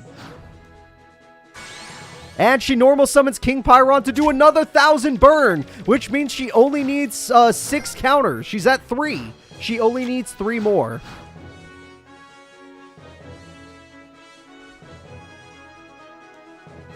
Alright, we have another summon. It's Kinkabyo. That's a spirit cat. And that brings out the monster cat. And they're going to exceed summon into something that's level 1. Everyone say hello to... Is that Douladon or something? What's it called? Ghost Rick Doulahan. And Ghost Rick Doulahan will do what exactly? And it weakened the monster. And we have an evolution, everybody. Say hello to... What the fuck is that again? That is Ghost Rick Dorklord. I assume that is not her real name. Alright, Catgirl goes in. And Cat Magician goes in. Ooh, Stealth Bird was wasted. And this girl goes in. UFO Turtle can get another King Pyron if she has one. She has Solar Flare Dragon. That's pretty damn good, too. She needs one more to create the lock. One more, and she creates the lock. And with this much burn, she's 100 points away from winning. Next turn, she'll have 5 counters, which is 5,000 burn. She'll be 100 points away from victory. Sadie bricked. And Catgirl's gonna summon another one. And Stray Catgirl. It looks like Sadie won't even make it to that turn. The damage is too good. Goodbye, Solar Flare Dragon. Goodbye, Sadie's life points. Alright, 2,000. 2,000. And 1,800 for game. Sadie was very close. Here we go. One more attack. Stray Catgirl goes in. Does Sadie have anything back there? She was 100 points away from a victory, but it did not work. Cat-chan takes out the Burn Queen champion. Alright, let's go ahead and move her forward. The next duel will be Taya Gardner versus Mindy, the new Burn Queen. Mindy is our new Burn Queen, and Taya is actually a competitor. Taya has not won a tournament, but she has gotten 3rd place before, and she's been to the World Tournament stage, top 16. She's made it to top 16 of the World Tournament stage, taking out some extremely powerful opponents to get there. She made it to the final. She made it past the group stage. Alright, let's see. However, Mindy's a straight up champion, so we'll see about that.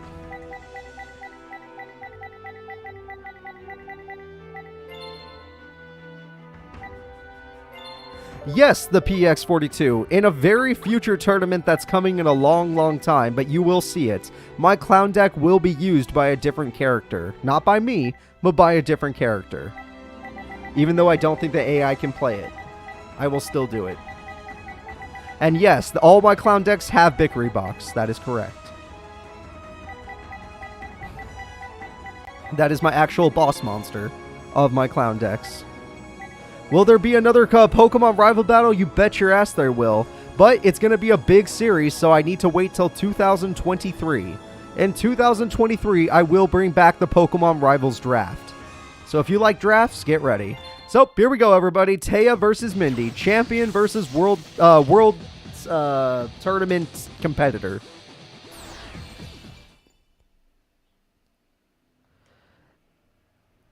Let's see who wins.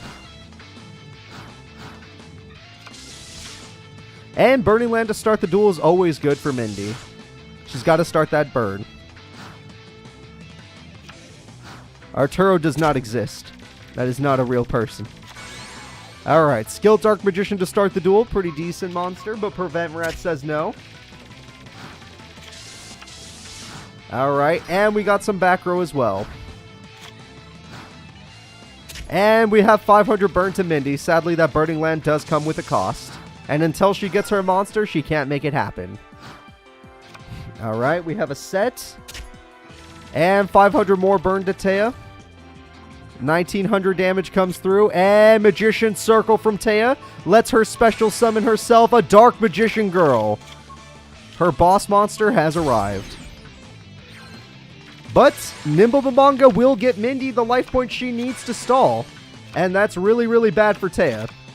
Also, Taya's 2000 attack cannot overpower the Prevent Rat. Man, I wish Magician Girls were in the game. Oh, Taya plays Sage's Stone, the card she used to take out Crump in the show. And Dark Magician is summoned from Yugi's deck. Let's all pretend that came from Yugi's deck. And the magic formula is on Dark Magician. Taya literally pulls off the combo she used against Crump. Alright, there we go. Burning Land kicks in. Mindy's fine on life points. She doesn't actually care. But the life points are pretty stacked against her. And let's see. Mage power. Sorry, that thing is going in. Damage is coming through. Yep, that destroys that. That's another Nimble Mamanga heal. And the Prevent Rat can't prevent this from happening. But Mindy does have Giant Rat to continue the stall. Her beast monsters are saving her.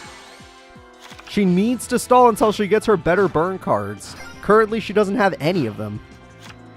She just has Burning Land, which is doing damage, but not enough. It's not quick enough. Alright, Mindy, you're going to set, put in defense. Okay, she's got her stall and maybe a new trap to do some burn.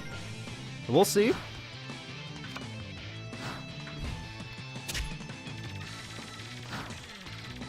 Alright, there we go.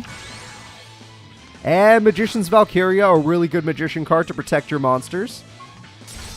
There goes that monster. Giant Rat special summons another rat in attack mode. Dark Magician takes advantage of the attack, but Magic Cylinder! No! Taya's life points drop heavily! Taya is in death range of burn cards. Taya is officially in death range. Giant Rat summons Dark Cat. That means she didn't have any more monsters to choose from.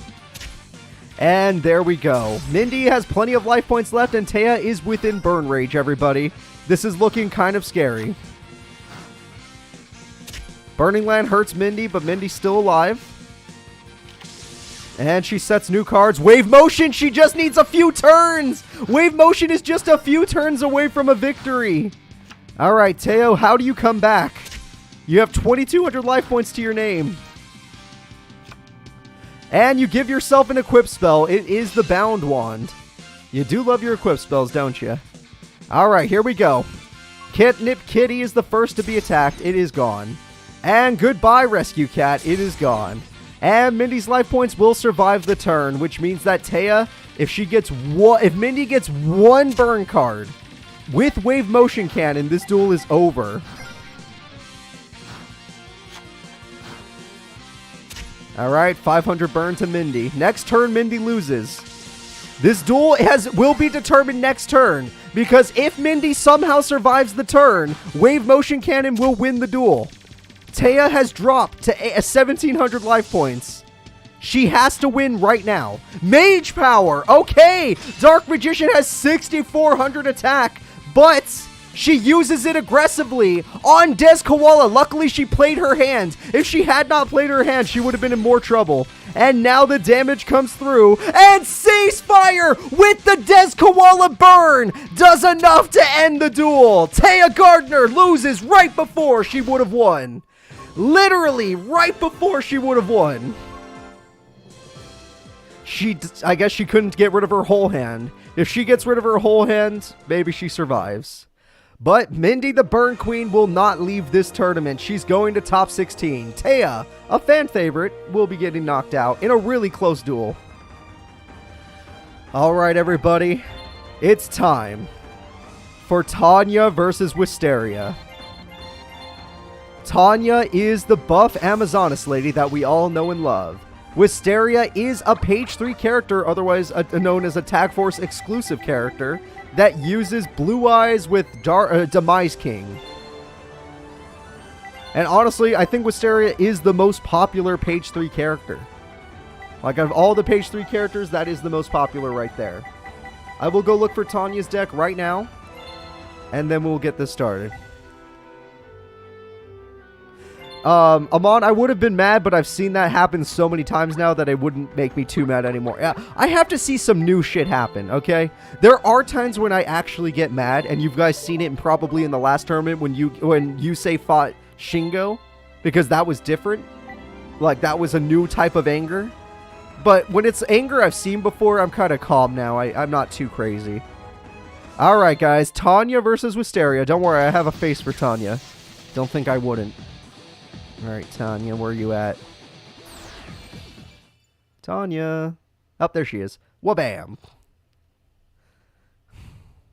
Bonaparte already won a tournament. I've come to peace with that. It hurts. It still hurts to this day. But I've come to peace. I've made peace with it. Alright, Wisteria is known for her bricking. Her deck is super powerful and she's won a tournament before.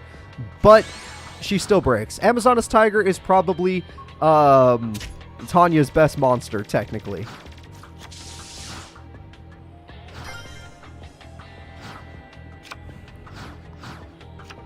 And MST comes in. Sorry, whatever that trap was, it doesn't matter anymore. Ooh, Amazoness Willpower is a sad one to lose. Senju of the Thousand Hands will get you a Demise King of the Armageddon. And there it is, everybody. Here we go. Demise King is coming out to play. And the damage is going to be extremely good. Tanya is in a very bad spot. And Silver's Cry during the battle phase, because the AI isn't that stupid, will do another 3k.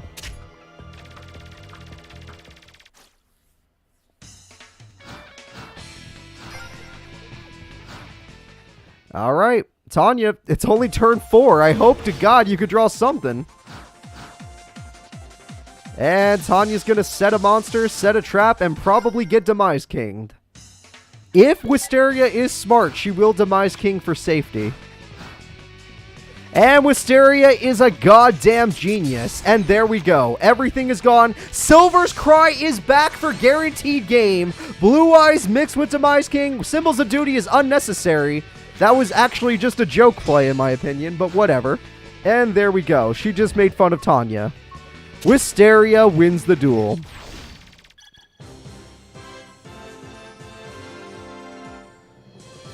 Alright, so let's go ahead and get up our stuff. Wisteria is the winner. The next duel will be Serena versus Misumi. Serena is the Mirror Girl, and I think it's Sartorius' sister. And Misumi... She also has Monarchs, by the way. And Misumi uses those Gem Knights. They'll always save the day.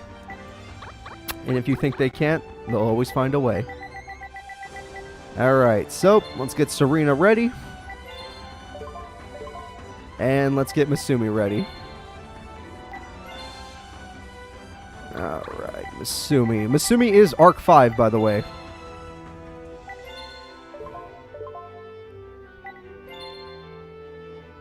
Alright, here we go, everybody. Let's get it started. Misumi versus Serena. Let's go.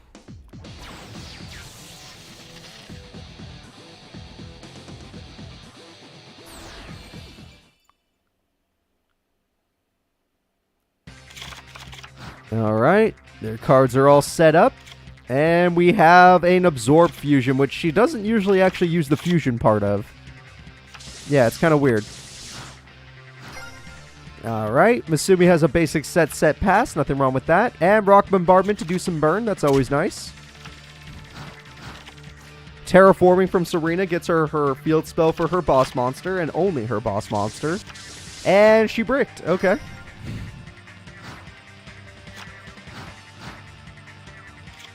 We have a Gem Knight fusion, everybody. It's time. The first fusion we're going to see today is... Oh, wow. It's Gem Knight Ruby. Hell yeah. And we got Gem Knight Elodie. I have no idea how to pronounce that. I apologize. And Gem Knight Ruby will do some massive damage at 2,500. And Gem Knight Light will do a lot of damage as well at 1,300. And it's a Gemini monster, which means now it can do this. Well, that's kind of nice. Alright. Well then, Serena, what are you going to do about this? Alright, we got a Destiny draw. And Rock Bombardment again, doing burn to Serena, who's already pretty low and has not summoned a single monster. And that will not change. Serena continues her brick. Her mirror deck is pretty ass. Especially since she has her boss monster and a bunch of monarchs in it. Which means she needs a monster to summon. And this will be the end of the duel, everybody. She's going in for damage. That was a Destiny brick. And just like that, Garnet ends the duel. Misumi with a perfect victory on turn 5. Almost the record of the day. Turn 4 was the record by Odin. But pretty sad duel. All things considered, pretty sad. They could go. Alright, Misumi, you're moving forward. Alrighty, everybody, it's time for the final duel of top 32 of the Waifu tournament. It's going to be Dorothy versus Mina. Alright, Mina is using her deck that she used in the World Championship. Her deck is pretty busted. She uses Dark Lords. I think that's what they're called. Not Dark Lords. Yeah, I think they're Dark Lords. I can't remember. And then Dorothy is using a deck she used a long time ago that isn't ass, but I will not say it out loud.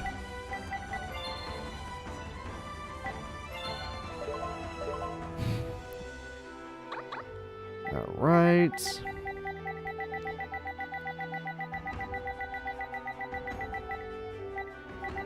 Alright. Let's get this started. Mina, your deck, your World Championship contender deck. She actually got second place in a World Championship, runner-up, which is really, really hard to do with this deck. But can she beat Dorothy? And the deck I am going to let her use in this tournament, which is the deck that this game gives her. So, let's have some fun, everybody. It's time to start Mina versus Dorothy.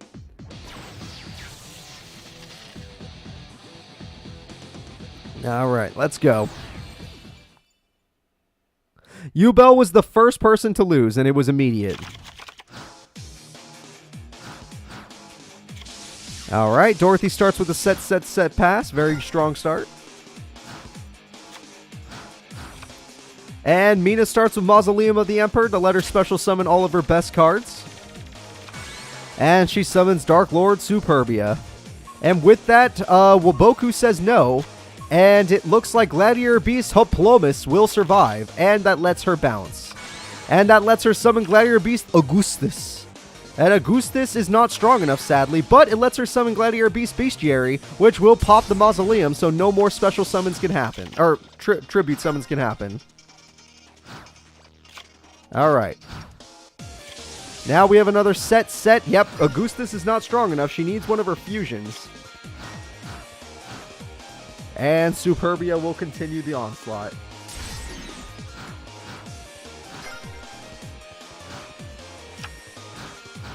If you want to see those decks, Amon, go watch the first ever 90 character tournament. Because I'm not giving those decks back to them. Other characters in this game use the exact same decks anyway. And we have the field spell Coliseum Cage of the Gladiator Beast, which I don't know if that helps or not. And Heavy Storm says no, they do not matter.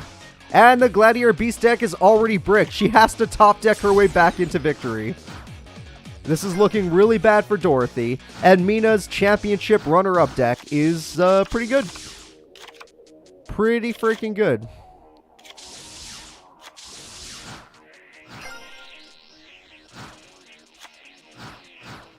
Dorothy has done good with Glad Beasts before, but she's never been top 4. She's never been a top 4 contender. Alright, and we have another set card. Damn. It's not looking too good. Alright, the battle's coming through. That's a lot of damage. Okay, 2,900.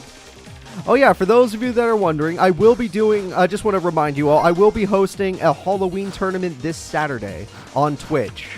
The AI Halloween tournament. And I think it'll be a good amount of fun.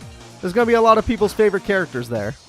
So, it's going to be a fun tournament, if you can make it. Same time as today's start time, which is 12 p.m. PST, or PDT.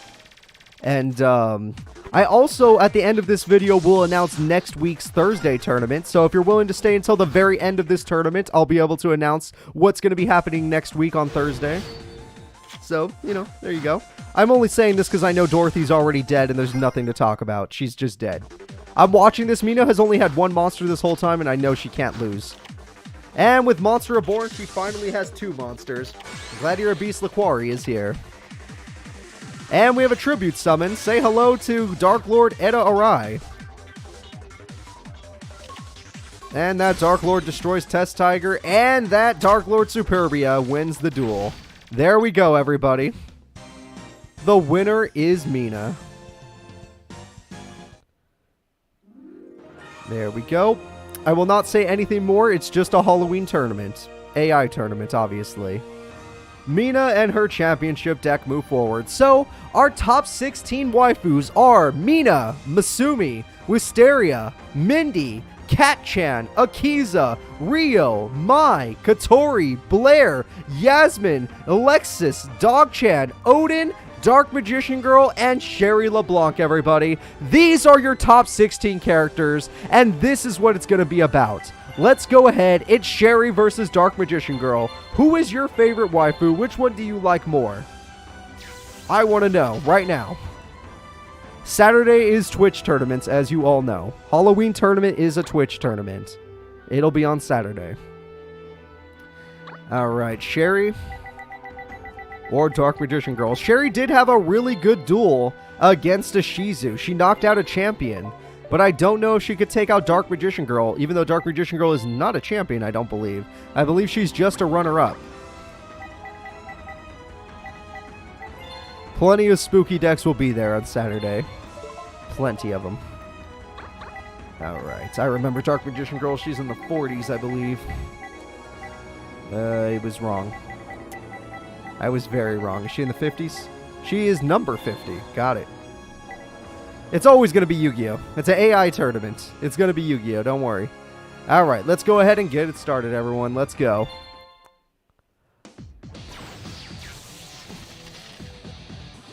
Now, let me look for Dark Magician Girl's face. She's here somewhere. And let's get this duel started.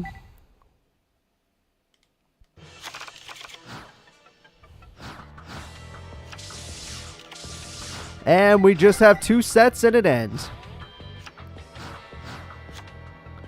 And there we go. Reinforcements of the army gets Noble Knight Joan. Pretty good. And we got the Magnum Shield, which makes her even better at 3,200 attack, except when she actually attacks. But MST says go to hell, which was a waste of MST in my opinion. And now Old Vindictive says go to hell, which is why it was a waste of MST. But don't judge Dark Magician Girl too harshly.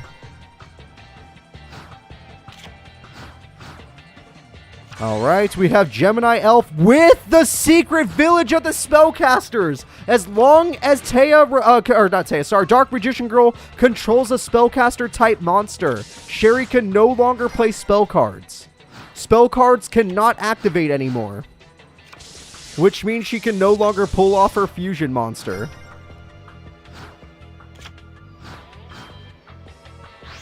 And we have a tribute monster. Dark Magician Girl has summoned herself. It's like she just walked onto the field. And Magician Circle summons Dark Magician Girl, her sister.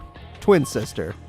And Floron Synchron is dead. Close call. I've never understood what it did, but who cares? 2,000 damage coming in. Sherry LeBlanc's in a lot of trouble. As long as Taya has a spellcaster monster, sorry, freaking Dark Magician Girl has a spellcaster monster, no polymerization can be activated.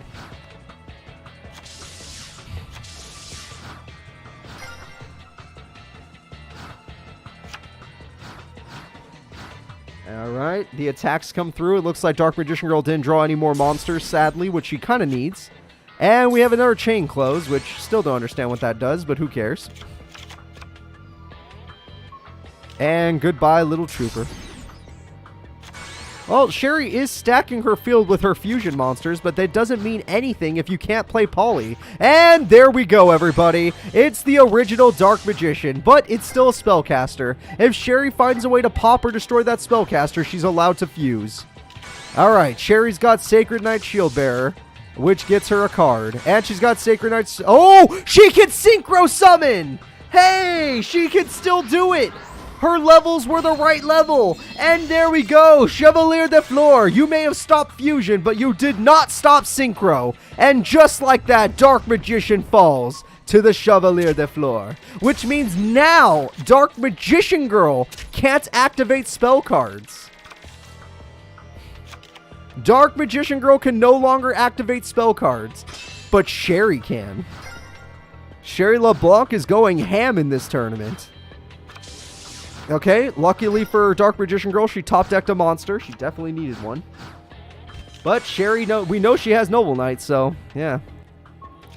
Things are looking really bad for Dark Magician Girl fans. 5,000 attack is no joke. And if she doesn't top-deck a monster, she can't do anything. Chevalier, the 5-God Dragon.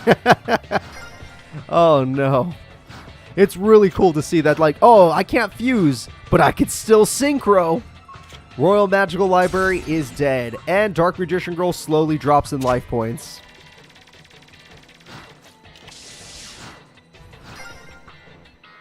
Alright, and remember, if Dark Magician Girl top decks a spell card, they cannot use it. As long as that field spell's on the field, she needs a spellcaster to use spell cards. 5,000 for game. Mirror Force! She naturally drew Mirror Force, but her opponent's card says no! Chevalier de Fleur stops trap cards. There we go, everybody. The duel is over. Despite the natural draw of Mirror Force, it does not matter. Chevalier de Fleur's effect stops a trap card. Sherry LeBlanc is moving on to top 8. She's been having an amazing run in this tournament. Alright. The next duel will be between two of our strongest competitors. It's time for Dog-chan, the world champion, to take on Odin and her powerful freaking dragon deck. Alright, where is Dog-chan? So yeah, Dog-chan is a world champion, but Odin's deck is literally... She has the record of fastest win today. She won on turn 4. Against Anna Kaboom, of all people. Granted, it was a really good, smart MST play, but I don't know. Odin is just on a different level.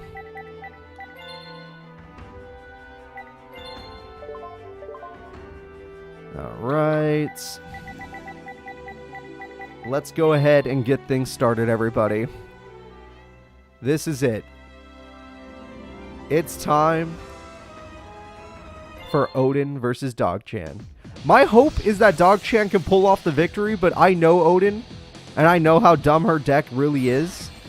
I don't know how Odin hasn't got top 4 before with this deck. It's actually busted, but we'll see what happens.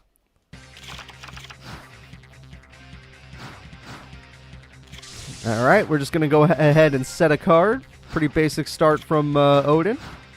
Dog-chan's going to answer with a Mad Dog of Darkness, a spiritual force to protect it. Okay. And that was a waste of King of the Swamp. That's a weird play. Odin makes an extremely questionable play, just like that. And she sets another monster. Swear to God, if that's another King of the Swamp, I'm going to yell at you. Alright, we got Tri-Bulldog, which is pretty good. And nope, it's Mass Dragon. That card is very safe for her deck. And Mass Dragon brings out Debris Dragon. That's pretty good. This game is Yu-Gi-Oh! Arc 5 Tag Force Special. Also known as Tag Force 7. Alright, so Reina, what are you going to do? Reina is just setting a card. Okay, nothing wrong with that. She's got back row now, so you got to be a little careful, Dog-chan. And we have a new summon. It's Assault Dog. That's a pretty safe dog. And we have the Equip spell, making that Mad Dog of Darkness actually strong. Goodbye, Divine Dragon Ragnarok. You will pay the price. And goodbye, some of Odin's life points.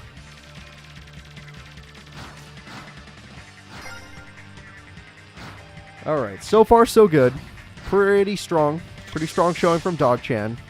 It looks like Odin is struggling to draw her fusions. She needs her Dragon's Mirror. She needs her Polymerization. And losing her Synchro Monster was pretty bad. Bottomless takes out the Chain Dog. That's a shame. Did you really have to kill the Chain Dog like that? Again, you waste another King of the Swamp. I know you know how to throw that away. I've seen you do it. Alright, Odin. You better draw something good, because your hand has been ass. And there's a brick, everybody. If Dog-chan draws a monster, this duel can end. Dog-chan drew another Mad Dog of Darkness. That is too much damage. It looks like the duel's over. And oops, no monsters to fuse. Honestly, you might have some Tribute Dragons in your hand right now. And here comes the game-winning attack. 3,400 Mad Dog of Darkness. Never forget, everybody, the strongest deck in Season 2 of our Twitch tournaments was a dog deck. Nothing else but dog cards, and like a rat to summon them. And a rabbit to summon them. Alright, let's go ahead and move on to our next duel.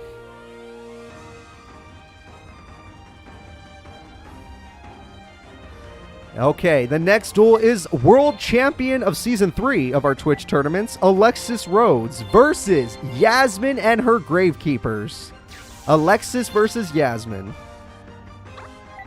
Alexis Rhodes will be using her championship deck, which is the Cyber Blader deck. Yasmin is using her Gravekeepers from Tag Force 3, which means it's old Gravekeepers, sadly. Very old Gravekeepers. And Ishizu will be playing as Yasmin since she actually knows how to use Gravekeepers. Let me just set that up right now. That is still legendary. Remembering that Doble Passe play was just amazing. That was one of the coolest finals we had in a long time. Was the World Championship Finals of Season 3. Alright, Yasmin's 96, my god. Alright, let's go ahead and start the duel, guys. Thank you for your patience. It's time for Yasmin versus Alexis. I'll go find Yasmin's face right now. Yasmin. She's in here somewhere. Just need some time. Yasmin, where the hell are you? There she is. Whatever.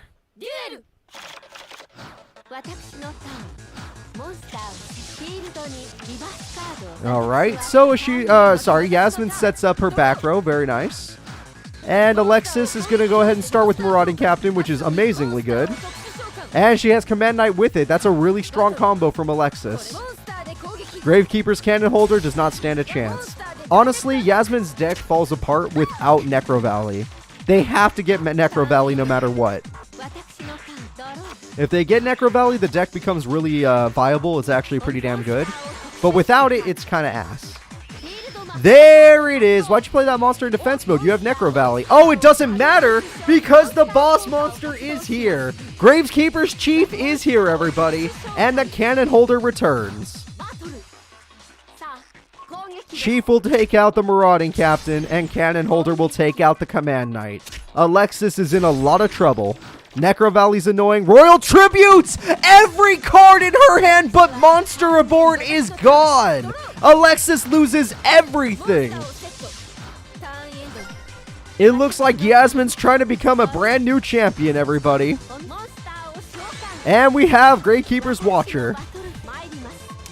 Chief will get rid of the Blade Skater that was top decked. Watcher and Cannon Holder will take out most of your life points.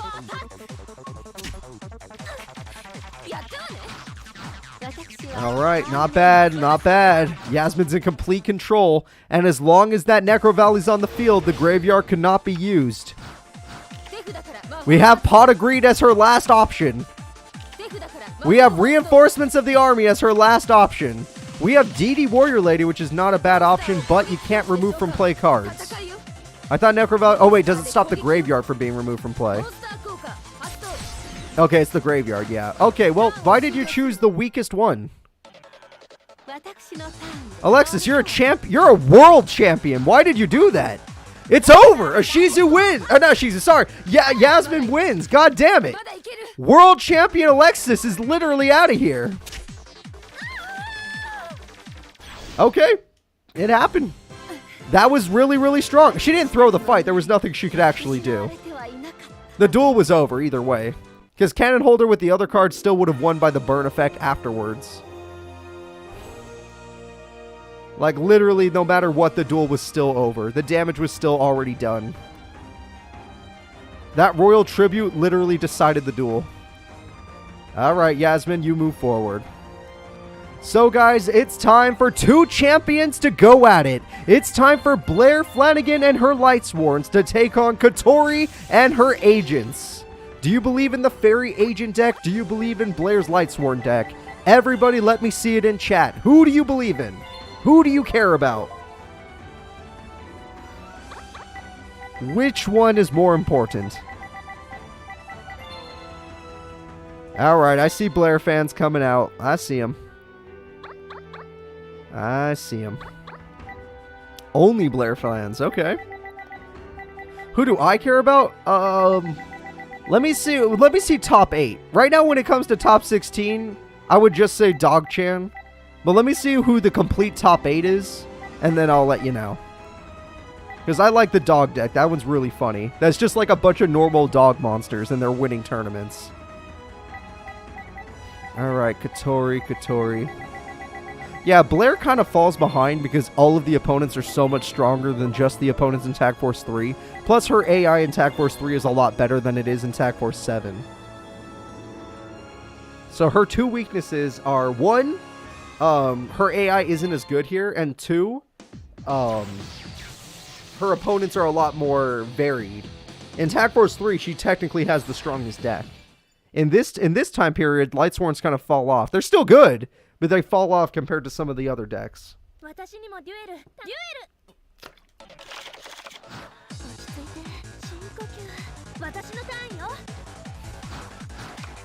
Alright, Hecatrice will get her Valhalla, Hall of the Fallen.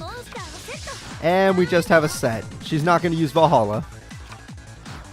Blair, on the other hand, is going to start with her field spell, which is actually pretty good for the Lightsworns. And Lila. And Lila can easily destroy a sad Mystic Shine Ball. Alright, Kotori, your opponent has shown you her hand. What can you do about it? Oh, she lost Morphing Jar. That's a pretty big loss from Blair. Morphing Jar helps her deck quite a bit. Especially when she gets a bunch of wolves stuck in her hand. Alright, Valhalla brings out Master Hyperion, the Master of Pops. And goodbye, Field Spell. And goodbye, Lila, while you're at it. However, Lightsworn Barrier, will you use it? However, Mirror Force, you will use that. And just like that, he's dead. We still have a normal summon, though. There we go. Blair Flanagan, top deck Mirror Force naturally. Next, we're going to go after the Little Fairy. Goodbye, Little Fairy. And goodbye, Valhalla, because that card's annoying. So, Blair has her field pretty well set up, and she threw away a bunch of spells and traps, no monsters. Really unlucky. Alright, Kotori. Kotori's out of cards. She needed that Valhalla to special summon her tribute monsters. And we got Genis of the Light Swarm. Why is... Oh, is the other one not allowed to attack yet? Is it still stuck in defense mode? Okay. And I saw a monster get thrown away. And Divine Wrath all of a sudden. Okay. Weird play, but whatever. I'm not here to judge. And Kotori is brick still. Very unlucky hand from Kotori. We also have another Lila, and both Lilas are in attack mode. That is 3,400 damage coming Kotori's way. She is in a lot of danger, everybody.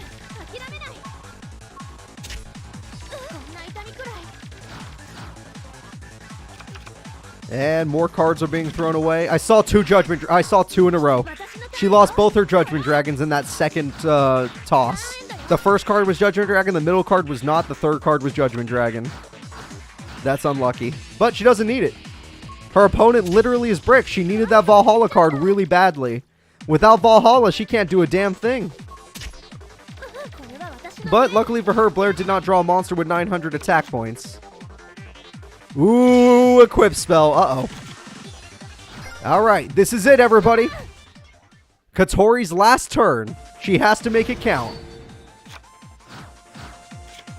And she summons Master Hyperion. That's a hell of a use of your last turn. And she gets rid of the equipped spelled monster, but Lightsworn Barrier says no. Blair is next to deck out. If Blair does not summon a monster to destroy Master Hyperion, she will lose to deck out. Blair is about to lose the duel, everybody. This is it. The duel is over. Blair has decked herself out. Kotori, with 900 life points, will win the duel. Champion Kotori takes out Blair. See, if this was a different Blair, she would have played that. If this was Tag Force 3 Blair, she would have played that differently.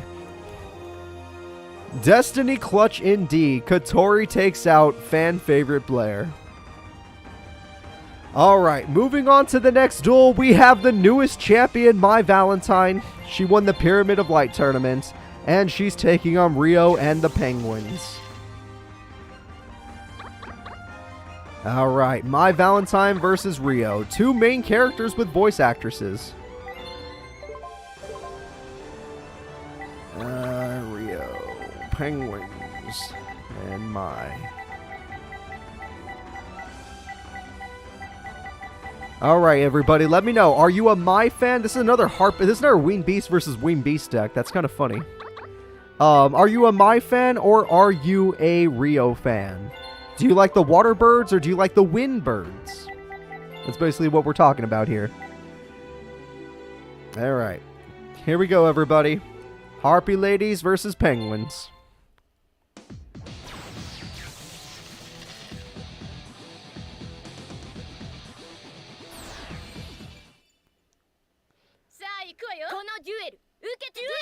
Alright, here we go. Do you remember, though, that Mai does play her Harpy Lady deck pretty poorly? She's addicted to using Elegant Egotist on main phase 2. Harpy Queen is here. Harpy Queen's effect activates to get Harpy's Hunting Ground. Harpy's Hunting Ground is here. And the damage is good. Nightmare Penguin doesn't give a crap, though. Nightmare Penguin's going to bounce back the Harpy Queen. And Monster Reborn's going to bring back the Harpy Queen. Okay, just to make sure she has a field. That's something. She had to pop her own field spell, but she has some... Oh, never mind. I'm starting to realize what she actually did there. And Elegant Egotist. Told you she uses it on main phase 2. She can't help herself.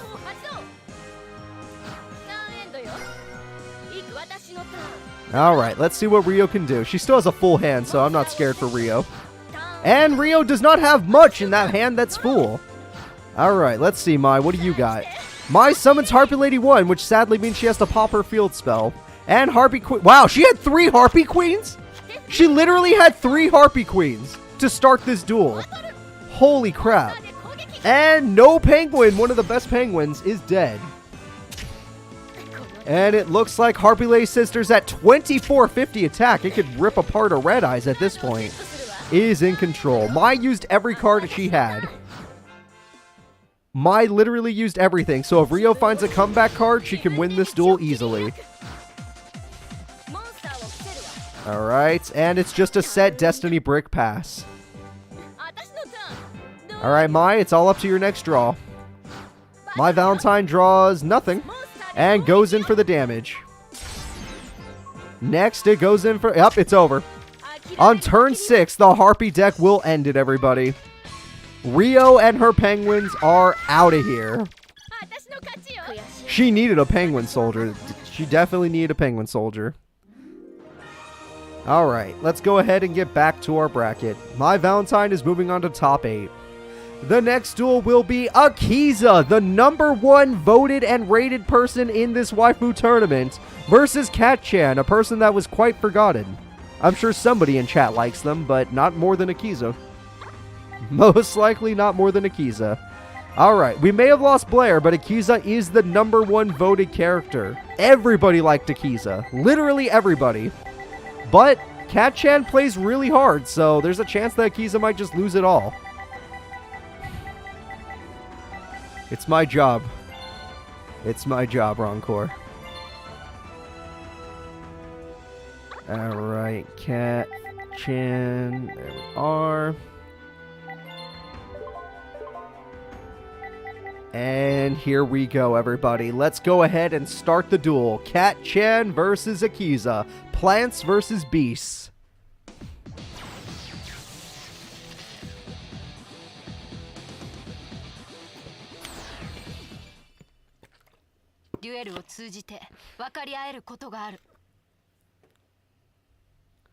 Alright, let's go ahead and get started.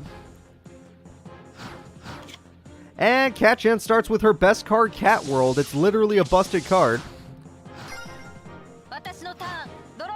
And the next one going in will be MST. Okay, that gets rid of Bottomless. That's really good from Akiza.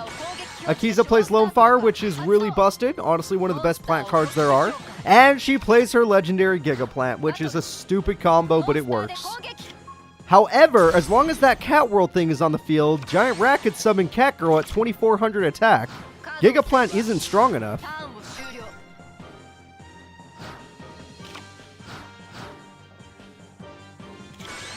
And 2 Cat Girls, you know what that means. It means 3 Cat Girls. We got Stray Cat Girl, everybody. And that means the boss monster's coming out. Everyone say hello to Cat Girl Magician at 4000 attack. It's Cat Girl, the Tormentor. And the attack goes through, but Wall of Thorns says no! Wall of Thorns takes out all cats, and that leaves the opponent wide open, which means Akiza, if she uses Giga Plant, yep, can pull off the infinite combo. Or just summon Titanium from the hand. Uh-oh. That is a lot of damage. Cat-chan is in trouble. She needs another Cat Girl Magician, and she needs it now. If she can get another magician out, she can do it.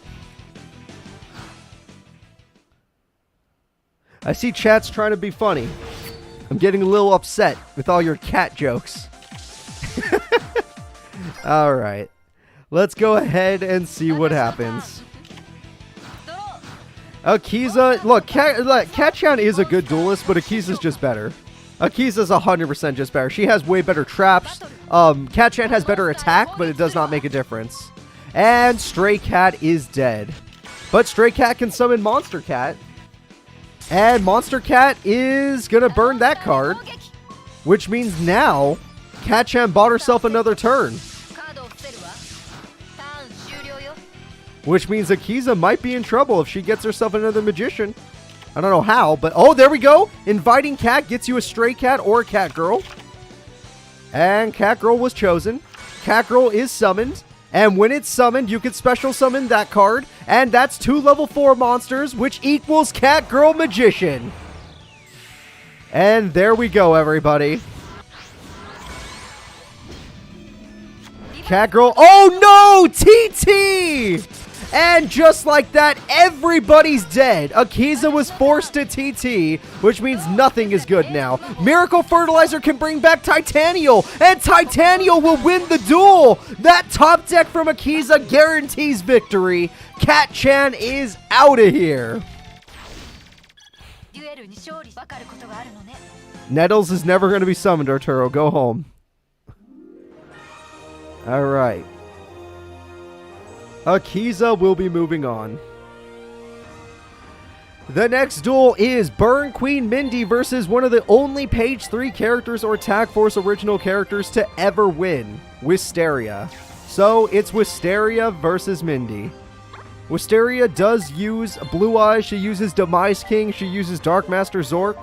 Mindy uses Burn Beasts that are cute.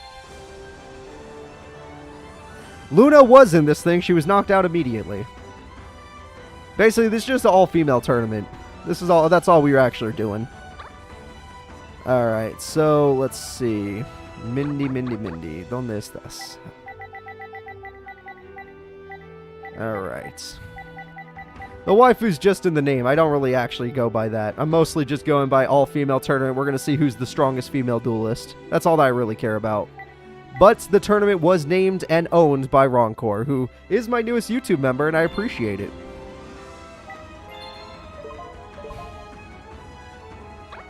Alright. Let's go ahead and see. Let's see here. Mindy. There we go. And let's get it started, everybody.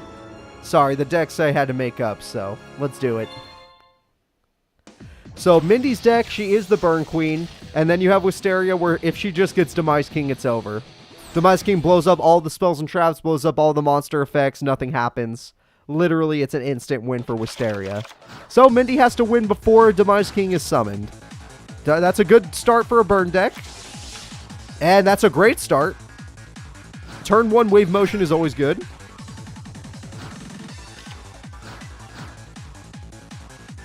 In reality, yeah, it's just an all-female tournament. That's all we really care about. Oh, God, Advanced Ritual Art. Oh, they're not using it. Okay, they don't have it. And prevent Wrap from Mindy just to stall for time and do a little burn. Or, well, deflected damage. But right now, Mindy does not have any actual burn cards. Wave Motion is for literally ending the duel. That's her one Messenger of Peace. I only have one in her deck, and she actually drew it. Alright. But it will all be gone once Demise King is drawn. And there we go, everybody. The duel is over. I warned you, Mindy. I warned you. And Demise King is going in. Oh, ceasefire. You might as well do a couple burn while you can. Mindy at least had her ceasefire, but everything is gone. Everything that Mindy was going to try and do is gone. She needs to find burn cards so that Wisteria can't use that effect anymore. Cat-chan's already out of the tournament, Scott. In fact, that was last duel, I thought. And Demise King again, just in case, does not want to see any flip effects. Understandable, but pretty bad play. And the damage looks good. If she gets a Ritual Monster, it's over. Megamorph, it's over! It is 100% over! That's 4,800 damage! The AI is stupid and attacks in the wrong order, but luckily the life points don't matter in this case. And just like that, Burn Queen Mindy is out of here. Wisteria wins. Pretty brutal, pretty sad, but Wisteria is damn good. Alright, everybody, it's time for the final fight of Top 16. The final fight of Top 16 will be Misumi of the Gem Knights from Arc 5 versus Mina of Mina of 5Ds using her Dark Lord deck. Misumi versus Mina, everybody.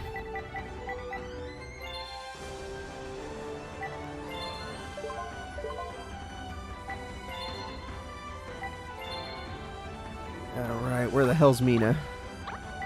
She's always hard to find in this thing. Plus, I had to make up her deck because it's her Attack Force 6 deck, which means I gotta go search for it. But we're almost there. After this, we'll be able to see who our top 8 competitors are, and we'll see what it is. It could still be called the Waifu Tournament. That's a lot shorter than all-female tourney. We'll just all know personally that it's mostly just about who's the strongest female. Alright, let's see. Mina, where's your deck at? Alright, guys, let's go ahead and get this duel started. It's going to be Mina versus Misumi. And here we go. Dark Lords versus Gem Knights. Honestly, I think this could go either way. The Queen's Tournament, Best Girl Tournament, all good names, all good names. The tournament name's already been made. We're already screwed here. Doesn't matter. We're going to have fun. Let's see what happens. Alright, Mina starts the duel with an actual set card. Good for her. She doesn't usually have monster cards that she could just normal summon. And Misumi starts the duel with Gem Armadillo to get herself another Gem Knight Garnet. Okay, very nice. And we have Gem Knight Fusion, which is going to get her a what fusion will she be making? With these two, she can make Gem Knight Ruby. Okay, Gem Knight Ruby's pretty damn good. And we have 2 Gem Knight fusions. Uh-oh. And with this fusion, what are we making? We're making Gem Knight Zirconia.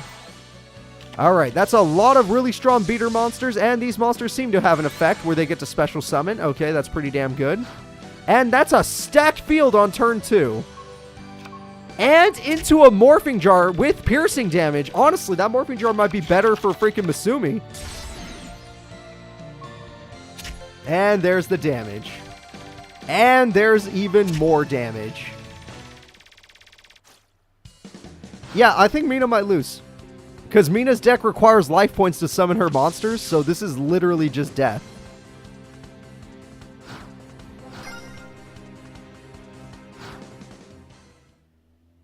Gem Knights are based after gems in real life, not after Steven Universe. But Steven Universe is also based off of gems in real life. Alright, here we go. Valhalla is one of her only cards to special summon. All she can play is Dark Lord Ida. MST pops the only trap card, but her points are too low. 2,300 just is not enough. And Archlord Christia comes in at 2,800. And another tribute summon for Dark Lord Desire. Whoa! No more special summons. Mina has locked off special summoning. And just like that, overpowered the opponent by 100 points.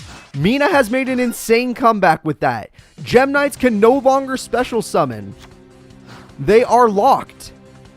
And they only need to do 1,300 damage. Misumi, I think you're screwed. Like, literally, that was the perfect comeback play from Mina. And just like that, here we go. We have that won't matter. That won't matter.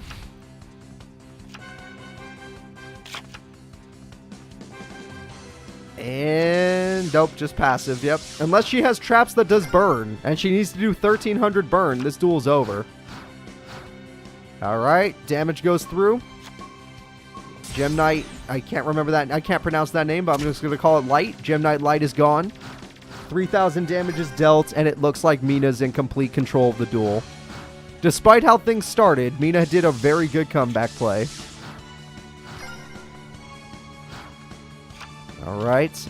And Rock Bombardment, that is a burn card, but it's not fast enough. Royal Decree says no! There are no traps in this duel anymore. There is no way for Misumi to come back. No special summons and no traps. Literally impossible to come back. Unless she has a spell card that says, I do 1,500 burn, the duel is over. Like, guaranteed over. Oh, there's a spell card, but it does not say, I do 1,500 burn. This is literally an anti-Yu-Gi-Oh deck. You are not allowed to play Yu-Gi-Oh. And that's the end of the duel, everybody. Mina, with a crazy comeback, manages to do it. She's going to top 8. There we go.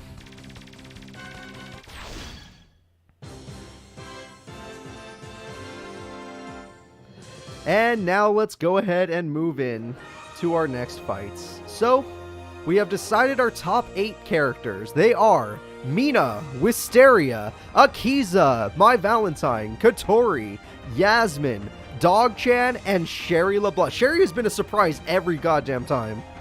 Like, I don't think anyone suspected Sherry. Alright, here we go, everybody. The first duel of top 8 will be Sherry LeBlanc versus Dog-chan. Dog-chan did win the World Tournament of Season 2 of our Twitch tournaments. So I would say Dog-chan can't lose this duel. But Sherry has already taken out some really powerful opponents. She took out Yubel, well, honestly, she should have lost to Yubel, funny enough. Ishizu, which Ishizu is a 2-time champion. And she took out Dark Magician Girl, which is a runner-up character. Dog-chan, on the other hand, has taken out every single character in an entire season during a world tournament. Alright, where is Sherry? I always put them in the worst spots. Alright, there we go. It's time to start the duel, everybody. It's time for Sherry versus Dog-chan. Let's get it going. My money will always be on Dog-chan. Of the top 8 competitors, I think My Valentine and Dog-chan are my 2 favorites. They're the ones I want to see win the entire thing, because I like Harpy Ladies. I do like Harpy Ladies. I use them in my, what is it called? Duels of the Roses Let's Play. And I do like, freaking Dog. Because it's just literally, I have Mad Dog of Darkness. Hey, I have Skull Dog Marin. Hey, I have Dog cards. It's a stupid deck. I love it. It's so dumb. Like, I'm not used to seeing a deck that's just silly. And that's a funny, it's just funny. And the fact that it wins tournaments is hilarious. Alright, we got ourselves Nobunai Joan, which can hold off the opponent, but cannot defeat them in battle. And we have another monster. It is Skull Dog Marin with Super Rush Recklessly to get rid of the knight, I guess. Honestly, bad play, but whatever. I've seen lots of bad plays. Little Trooper will help search out another monster. We got the Spear Holder. I think that's part of the fusion, funny enough. Dog-chan still has a 19 beater holding him back, so Sherry's in trouble. And Sherry's still playing passively. Uh-oh, her tuner monster. She does not want to lose her tuner. I think she only has 3 of those. And Tri-Bulldog has joined the field. Tri-Bulldog with Howl of the Wild will do 600 burn. Yep, that's one of Dog-chan's only burn cards. And Floor Synchron is dead. And 600 more burn. Alright, Dog-chan is in complete control and decides to exceed summon her boss monster. It is the Sumo King Dog, the strongest card in her deck.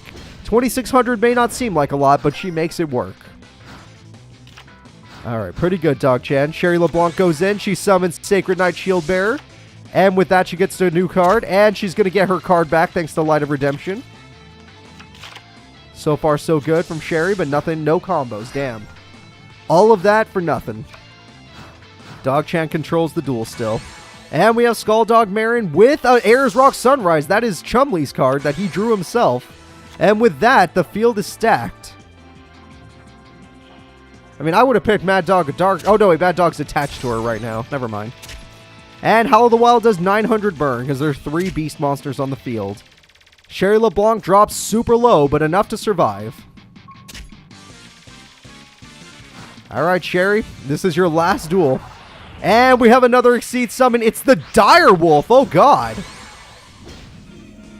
And just like that, Reinforced Truth will try to activate, but she says no. Welcome, Gabby.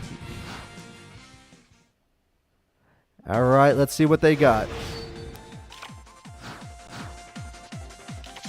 And just a set pass. Yeah, that looks like a death to me. I think Dog-chan has complete control. If she attacks this card and wins by battle, the Howl of the Wild wins by burn. However, she plays Floral Shield, which does not work because Sumo King says screw you and your trap cards. Therefore, the duel is over. Dog-chan wins perfectly on turn 10 with 8,000 life points. And just like that, Dog-chan's going to top 4. It's not unexpected. She's a world champion. So, let's go ahead and move her forward. The next fight of top 8 will be Gravekeeper's Yasmin versus Kotori's Agents. So, the grave or the heavens or the hell? Your choice. Although hell would be more like Dark Worlds, huh? Yeah, that's hell. I don't know. We'll see how these characters do. Both of them are pretty strong. Yasmin's deck may not have good beater monsters, but Necro Valley's just super oppressive. It does not let you play the game. And then Kotori's deck of the Agents, they're just really strong too. Honestly, anyone in top 8 is just straight up strong. Alright, let's see. Kotori. There you are. And Kotori's tournament deck. Very nice. Let's go ahead and set this up. Let me find Yasmin real quick, everybody. Let's go ahead, start the duel. Gravekeepers versus Agents. My personal opinion, Agents are going to win. Agents are way stronger than Gravekeepers. Unless she gets Necro Valley Royal Tribute immediately. She starts with that, maybe there's a chance. Alright, Heca tries to get you Valhalla. And Master Hyperion on the first turn. Okay, well now that, remember how I said Necro Valley? It doesn't matter anymore. It really doesn't. Oh look, it's Necro Valley. Yeah, Master Hyperion's better than all of this. Alexis did not win. She was knocked out in top 16. United we stand on Master Hyperion, just making it even scarier. That's kind of rude. Mirror Force! Yasmin naturally starts the duel with her one Mirror Force. That was super lucky. And we have Gravekeeper. Oh god, Curse does burn. Soldier has 2,000. That is pretty brutal. Kotori's still fine. She just needs to pull off a combo. She's got more monsters than Master Hyperion.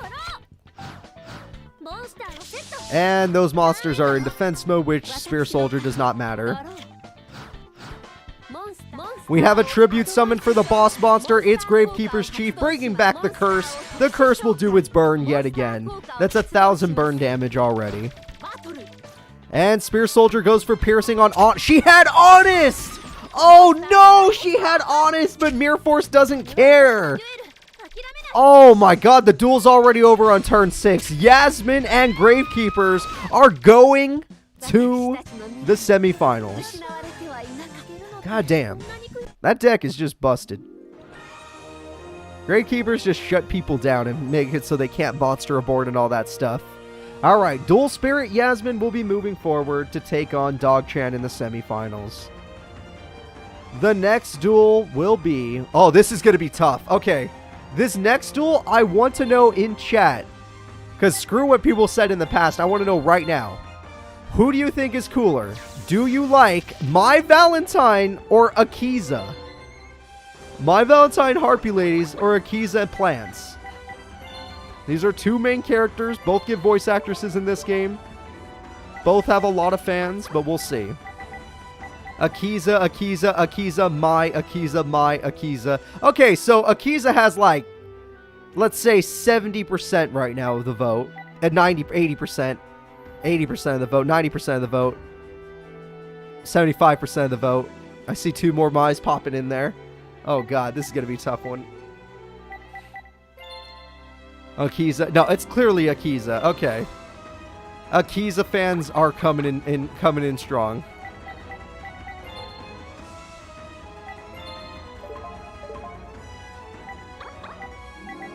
I gotta go for both, but only if one, but only one, I'll be Akiza. Yep, Akiza fans, okay. I see it. Akiza has more fans than My Valentine. Good to know.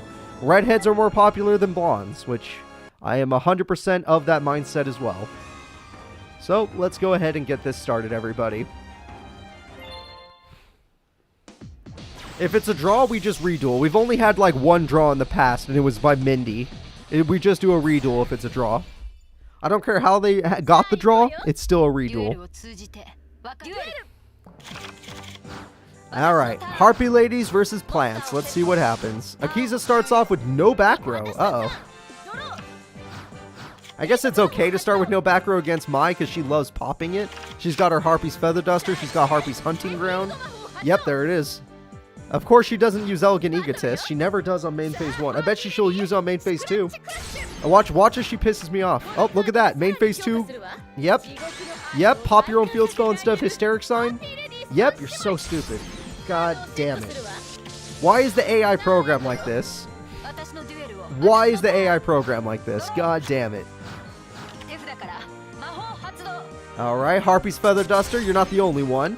But the Hysteric Sign dying is not a bad thing. And Gigantic Cephalotus is here. And Malice. Okay, that makes her card stronger than the opponent. Harpy Lady 1 will get pretty high damage, but it does not die. Thanks to the spell. Hysteric Sign gets her a Harpy's Pet Dragon, a Harpy Queen, and a Harpy Harpist. It looks like Mai has a really stacked hand right now. Harpy's Feather Duster right back. Oh boy. Harpy Queen. Okay. Harpy Channeler. I didn't even know you had that. Field Spell. That's a stacked field so far. Akiza is literally dead. Like 100% dead. My Valentine has comboed on her twice now. Alright, let's see what we got. Harpy Chandler's effect. Just to get out a Harpy Lady 1 for buffs. Of course, you pop your field spell again. And Harpy Chandler goes back to the hand. Alright, Akiza, unless you have a really good combo, you're dead. That is not a combo. Is that Twilight Rose Knight? She doesn't have a level 4 monster in her hand. The only reason she would do that is if she did not have a level 4 monster. And Harpy's pet baby dragon will pop the monster. Akiza gets wrecked on turn 6. That is it, everybody. Mai is the stronger duelist. She is a champion. Akiza's never won a tournament, but Mai has.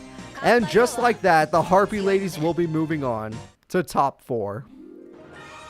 So despite having less fans, Mai shows that it doesn't matter. It's not about being popular, it's about being powerful. Alright, now let's get on to Wisteria versus Mina. Oh, this is tough. Dark Lords versus Demise King. This is going to be a really tough one to go between.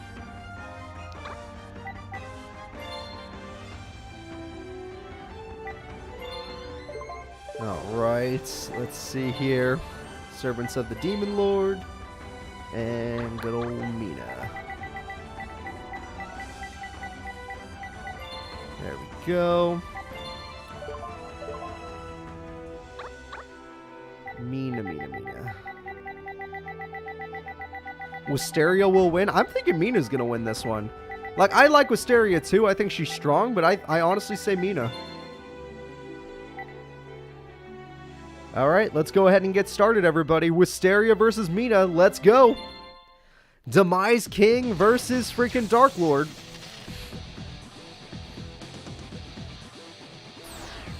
Oh god, Mai doesn't need fans or friends. Isn't that how she ended up in the Shadow Realm? That mindset?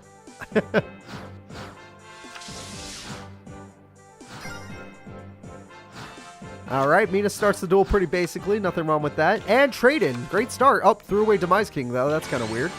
And Alexandrite Dragon is going to go in and attack Marshmallow, which does not die. And does 1,000 burn. And we got a Megamorph, which is kind of awkward, but 4,000 attack is still nice. And we have a Tribute Summon, which I can't see that mattering. Dark Lord's Desire. Uh-oh. Hey, that's actually pretty busted. It lost 1,000 attack to do it, but it totally did the job. Dark Lord Desire got rid of the Megamorph monster. Now we have Sonic Bird, but I saw her throw away Demise King, so that was a huge misplay. Yeah, I would not have thrown away Demise King of all cards. Unless you... you know what? She didn't have any other level 8 monsters. That's probably why. Ooh, Mausoleum of the Emperor! And just like that, 2,000 damage brings out Dark Lord Superbia. Wisteria's life points are forfeit. They're just gone. Wisteria is in a terrible position right now, everybody. It looks like the end of the duel to me. And this is her final draw. It is Silver's Cry, which means the Blue Eyes is hiding in that grave. Nope, Alexandrite Dragon. That's the best she's got.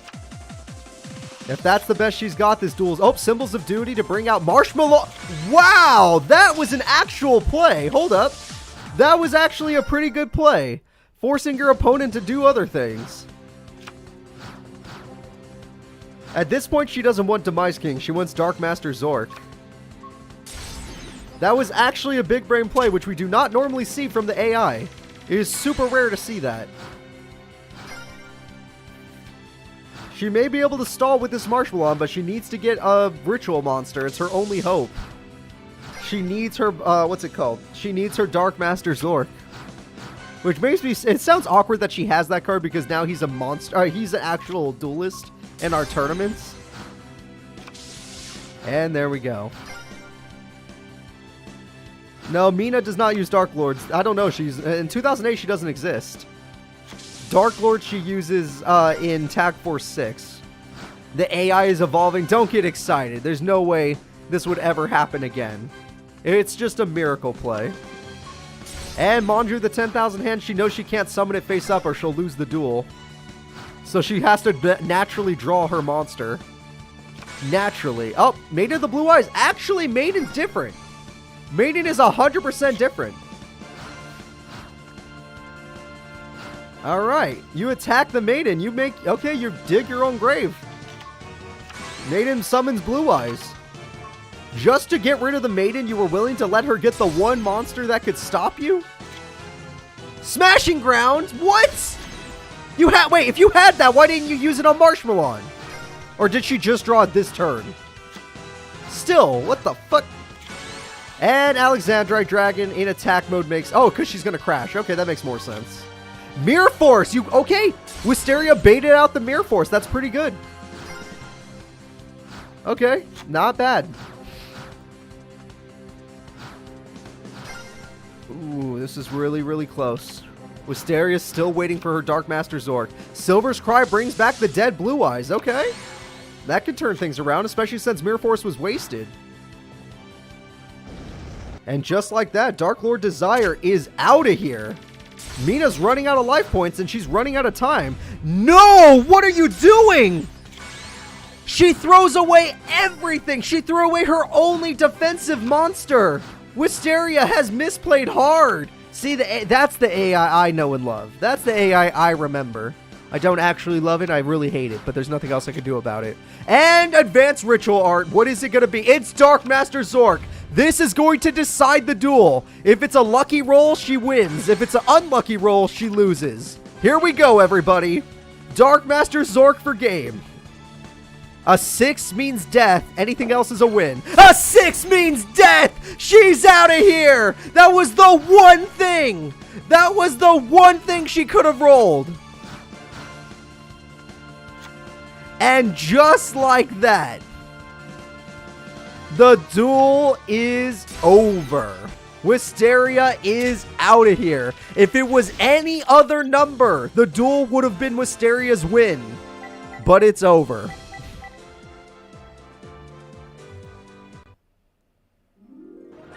All right. We've made it to our semifinals. We know who our top 4 competitors are. The top 4 female duelists are Mina and her Dark Lords, My Valentine and her Harpies, Yasmin and her Gravekeepers, and Dog-chan with her dog cards. We're going to start the duel, everybody.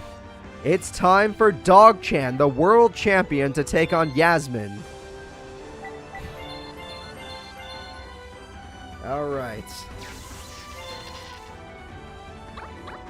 Let's see here.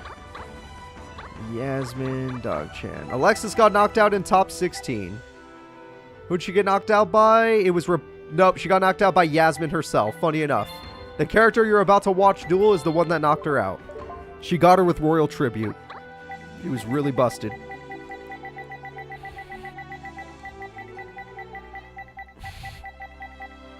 Alright, still looking for her. Just give me a little bit of time. There's Yasmin. There she is. And let's go ahead. Was Cat-chan in the tournament? Yes, she made it to top 16 as well. And I believe that's where she got knocked out, was in top 16 by Akiza. But Akiza's also out of the tournament already. I mean, there's only 4 characters left, so it makes sense. I remember when she Royal Tributed Gongstrong. Didn't she still lose that duel? Like, it was hype, but then she still lost?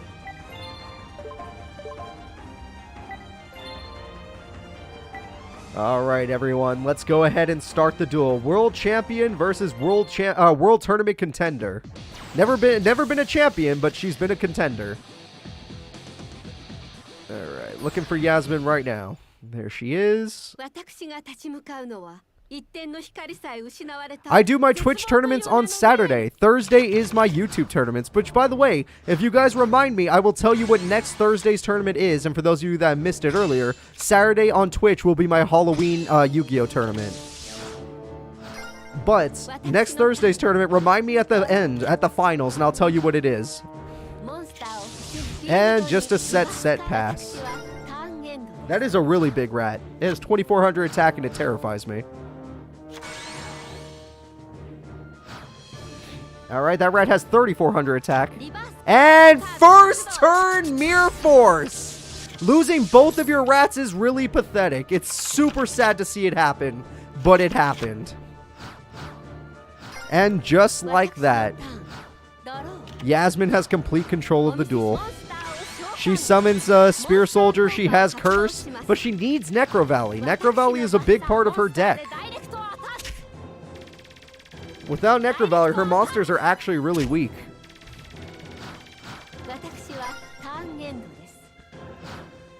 Alright, let's see what else they got. And we have Tri Bulldog, which special summons Tri Bulldog from the hand. Not bad. They're weak, but when they exceed together, you can create the Sumo King Dog. Once again, Dog-chan summons her boss monster and is going in. Mirror Force was already used, so sadly she couldn't stop it, but there you go. I agree that she should have had Sumo King, but at the same time, how could you predict your opponent having Mirror Force on the first turn? There's only one in the deck, and they got it on the first turn. That's some bullshit. Alright, we got Skull Dog Marin, which is plenty for that curse monster.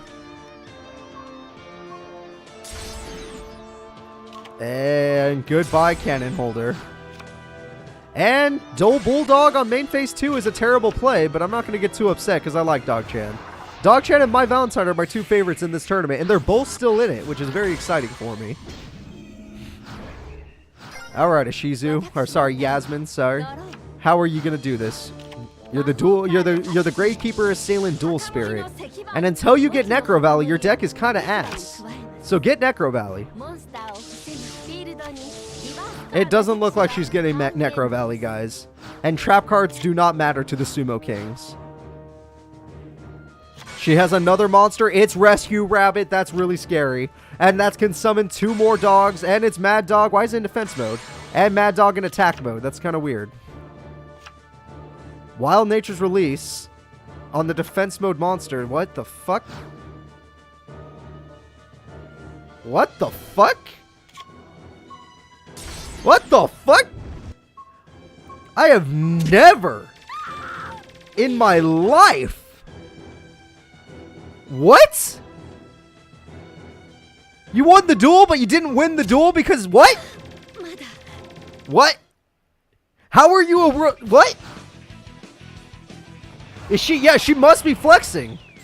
She has to be flexing on her opponent. That's the only way. The AI has advanced so far that it's not AI anymore. Dog-chan is a real human being, and she's trolling her opponent. She was like, look, I won the duel, but I don't want to. You're so weak. I honestly think she's making fun of the opponent. Like, no joke, the AI has grown into real... It's not artificial anymore. This is real intelligence. It just trolled the opponent. I haven't seen this kind of trolling since Yami Yugi.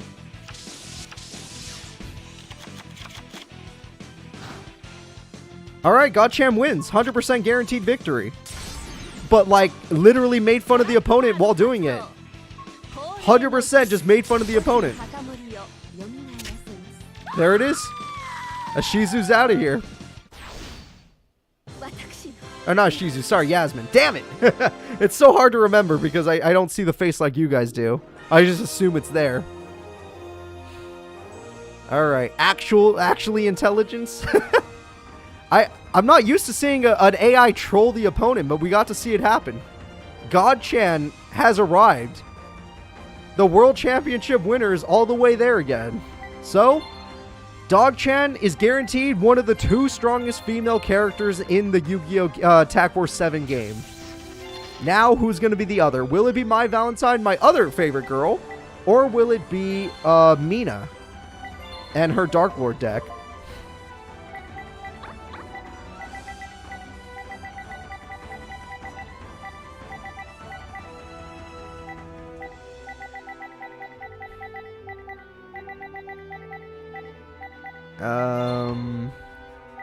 Who's in last place? That's a large tie. There's a large tie for last place between Serenity Wheeler, Carly, let's find out actually. They're right here. Vivian Wong and Yubel. They're all tied for last, sadly. Now, let's see here. Mina is the hard... I hate looking for Mina because she's in the middle of all the 5Ds characters, which is the worst place to put her. And then her deck is like 100 and something. Alright.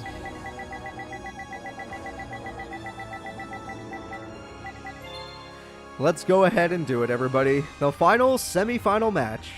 After this, we'll have a bronze place breather match, and then we'll see who the strongest female duelist is.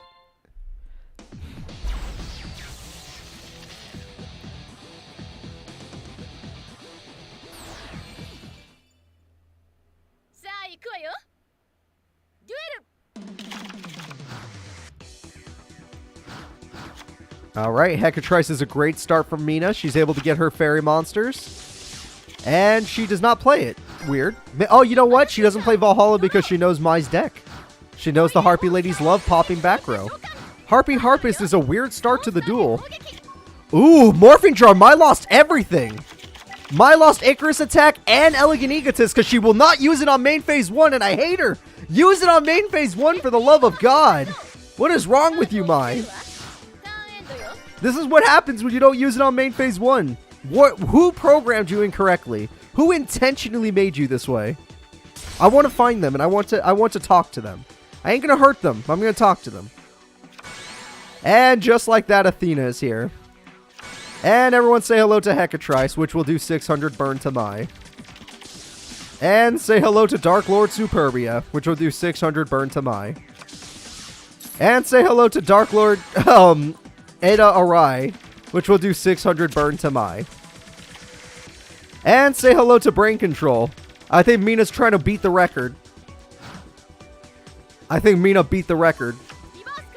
Hysteric Party to try and survive the turn. She plays Harpy Queen. She plays Harpy Harpist. She plays Harpy Lady 1. She plays Harpy Lady 1. And she plays Harpy Channeler.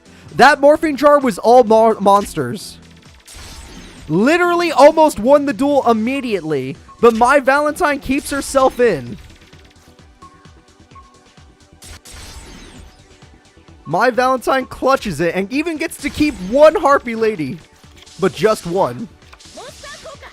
Harpy Harpist will get her a Harpy Channeler, which, cool.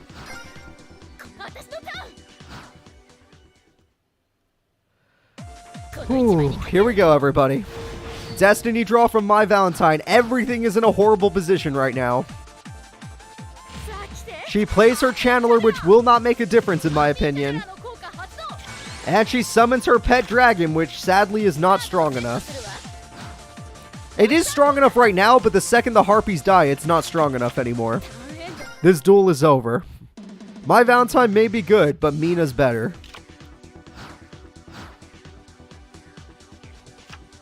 And here we go again. This is going to give 600 burn to Mai. And here we go again. This is going to do 1200 burn to Mai. It would have been a turn 3 OTK. It would have been really sad, but Mai saved herself. But the duel's over now. The duel's over now. Alright. And just like that, Harpy's pet dragon has fallen just too low. And the game-winning attack comes in. This is it, everybody. Mai is... What? She had a second one? She had a... What will you do about the second one? Mai Valentine does not want to leave this tournament. She does not want to leave. The Harpy Queen is dead, but what can Mai possibly do? There's nothing left. Her opponent's field is stacked. Mai Valentine, it's over. There's nothing left. You can't just play defensively. You're going to lose. Mai does not want to leave. You're right. I'm not leaving. I'm not leaving. And then he went to jail, which means Mai's going to jail as well. And I guess she had enough monsters to stall, but this doesn't save you in any way, shape, or form. You're still dead. And for some reason, Mina is like breaking her own brain. It's Light and Darkness Dragon! Light and Darkness Dragon! The lad is here, everybody! Oh shit! Mai can't do anything anymore! That's it! The duel's guaranteed over! Light and Darkness Dragon guarantees victory for Mina. There's nothing that Mai can do against it. Harpy Dancer is dead. Everything is dead.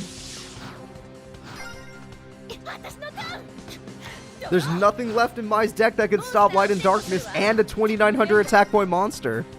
Literally negates everything. Alright, we have a tribute monster. And that's it. That's the end of the duel.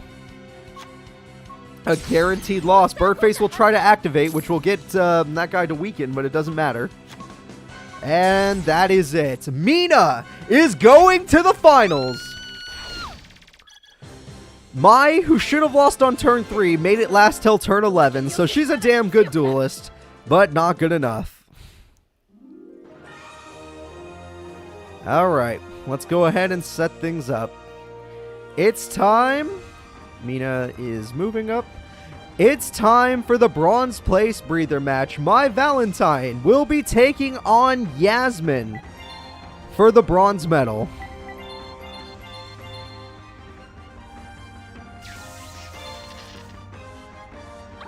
Alright. Mai versus Yasmin. Gravekeepers versus Harpies. I would say Harpies beat Gravekeepers, actually. Like, just straight up beat them. No contest.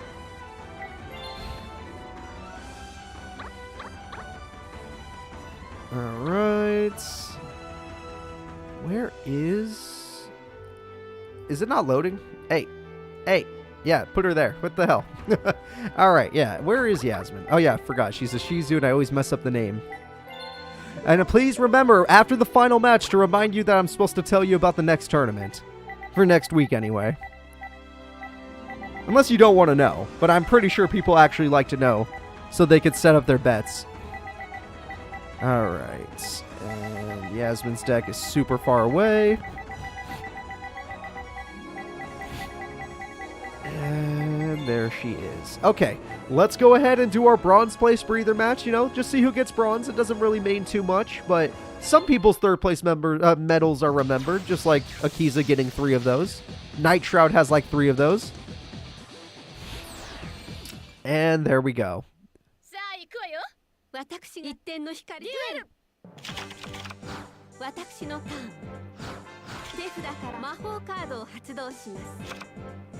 Alright, Necro Valley, there we go.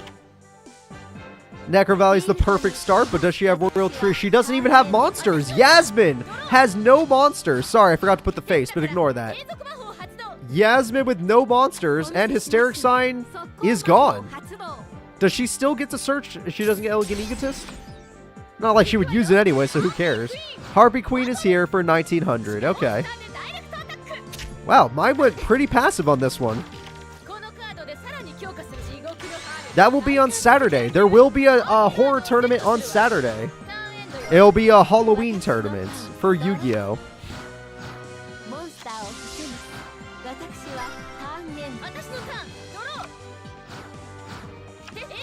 And Hysteric Sign. Let's see if she'll use it on main phase 1. For the love of God, do that. Harpy's Pet Baby Dragon. If you use it... Yeah! She finally did it! It took the entire tournament! But on main phase 1, she used Elegant Egotist. And now that dragon can pop the face down or the field spell. And now the damage is good. That's it. The duel's over. Turn 4 victory. Tied for the record of the day. Mai wins on turn 4. Literally tied with Odin. If she just plays it on main phase 1, she will literally win she could have won. If her AI was just smart enough to do that all the time, she would literally be unstoppable. And there we go, everybody. The duel is over.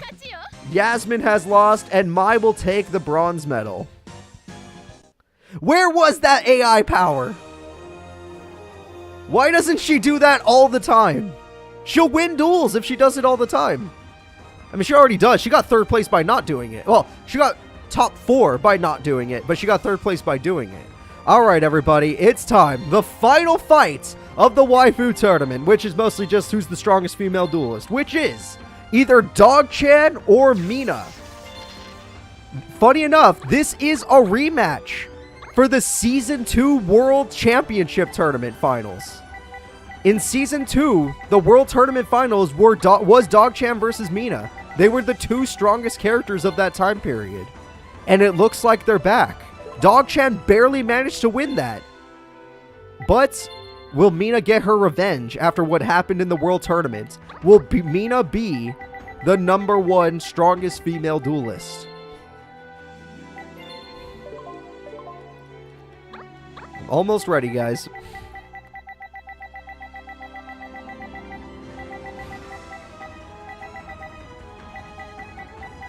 Alright, I'm looking for Mina's deck, don't worry. Is Mina gonna get 2nd place again, or is she finally gonna crush the dog? Honestly, Mina should have lost to Wisteria, but Wisteria literally... There was a 1 out of 6 chance Wisteria loses, and she rolled that 1-6. There was a 5 out of 6 chance Wisteria would be here instead of Mina. But we live in the reality where she is not. But... we're in the end game, everybody. This is it.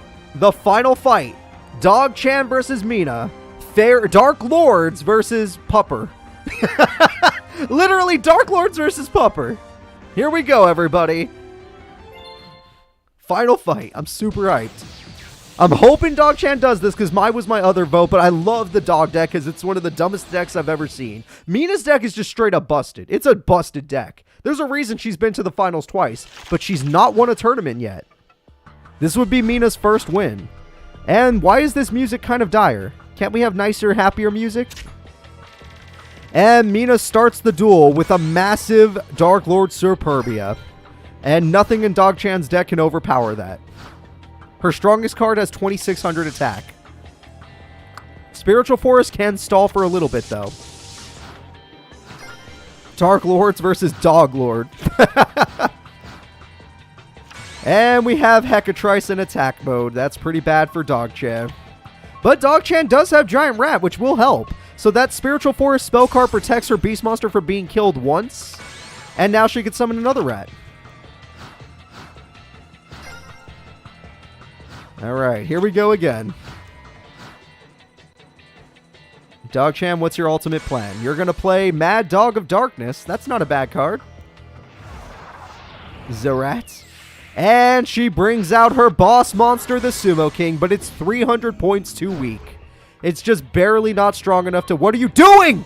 Oh, Horde of the Phantom Beast! I thought... oh, God. The way I've seen the AI play today, I literally thought she was killing herself. But with that, her monster now rocks 3,900 attack. The Sumo King is unstoppable. Mina has to play some good... She's out of monsters. Mina doesn't have a monster worth summoning. But Dog-chan has Tri-Bulldog. And Tri-Bulldog takes out the monster. Mina, you're down to 1,100 life points. The duel just started, and you're down to 1,100. Why are all these duels before turn 10? Some of them lasted till 25, but this is the power of the Dog-chan, and the reason we gave her the nickname, the God-chan. Premature Burial will bring back Superbia, and that is pretty decent, but that cannot stand up to the dog. And yes, that brings back that monster, but they both cannot stand up to the dog. And Tri-Bulldog must not die. It doesn't die due to Spiritual Forest, but it does do the damage. There is a trap, but Sumo King doesn't care about traps. Sumo King literally is the trap stopper. This is for game, with only 300 life points left. All she has to do is attack. 4,900 damage, going after 29. Blue Eyes Ultimate, eat your heart out. This is the Sumo King dog. This is for game. Mirror Force kicks in, but Sumo King doesn't give a damn. That is it, everybody. Your strongest female character is Dog-chan, the pupper. Ain't nobody stronger than dogs. Hell yeah. No matter what, Mina always gets there to the finals, but she just can't clutch it. Dog-chan is God-chan, and she is clearly the strongest character in our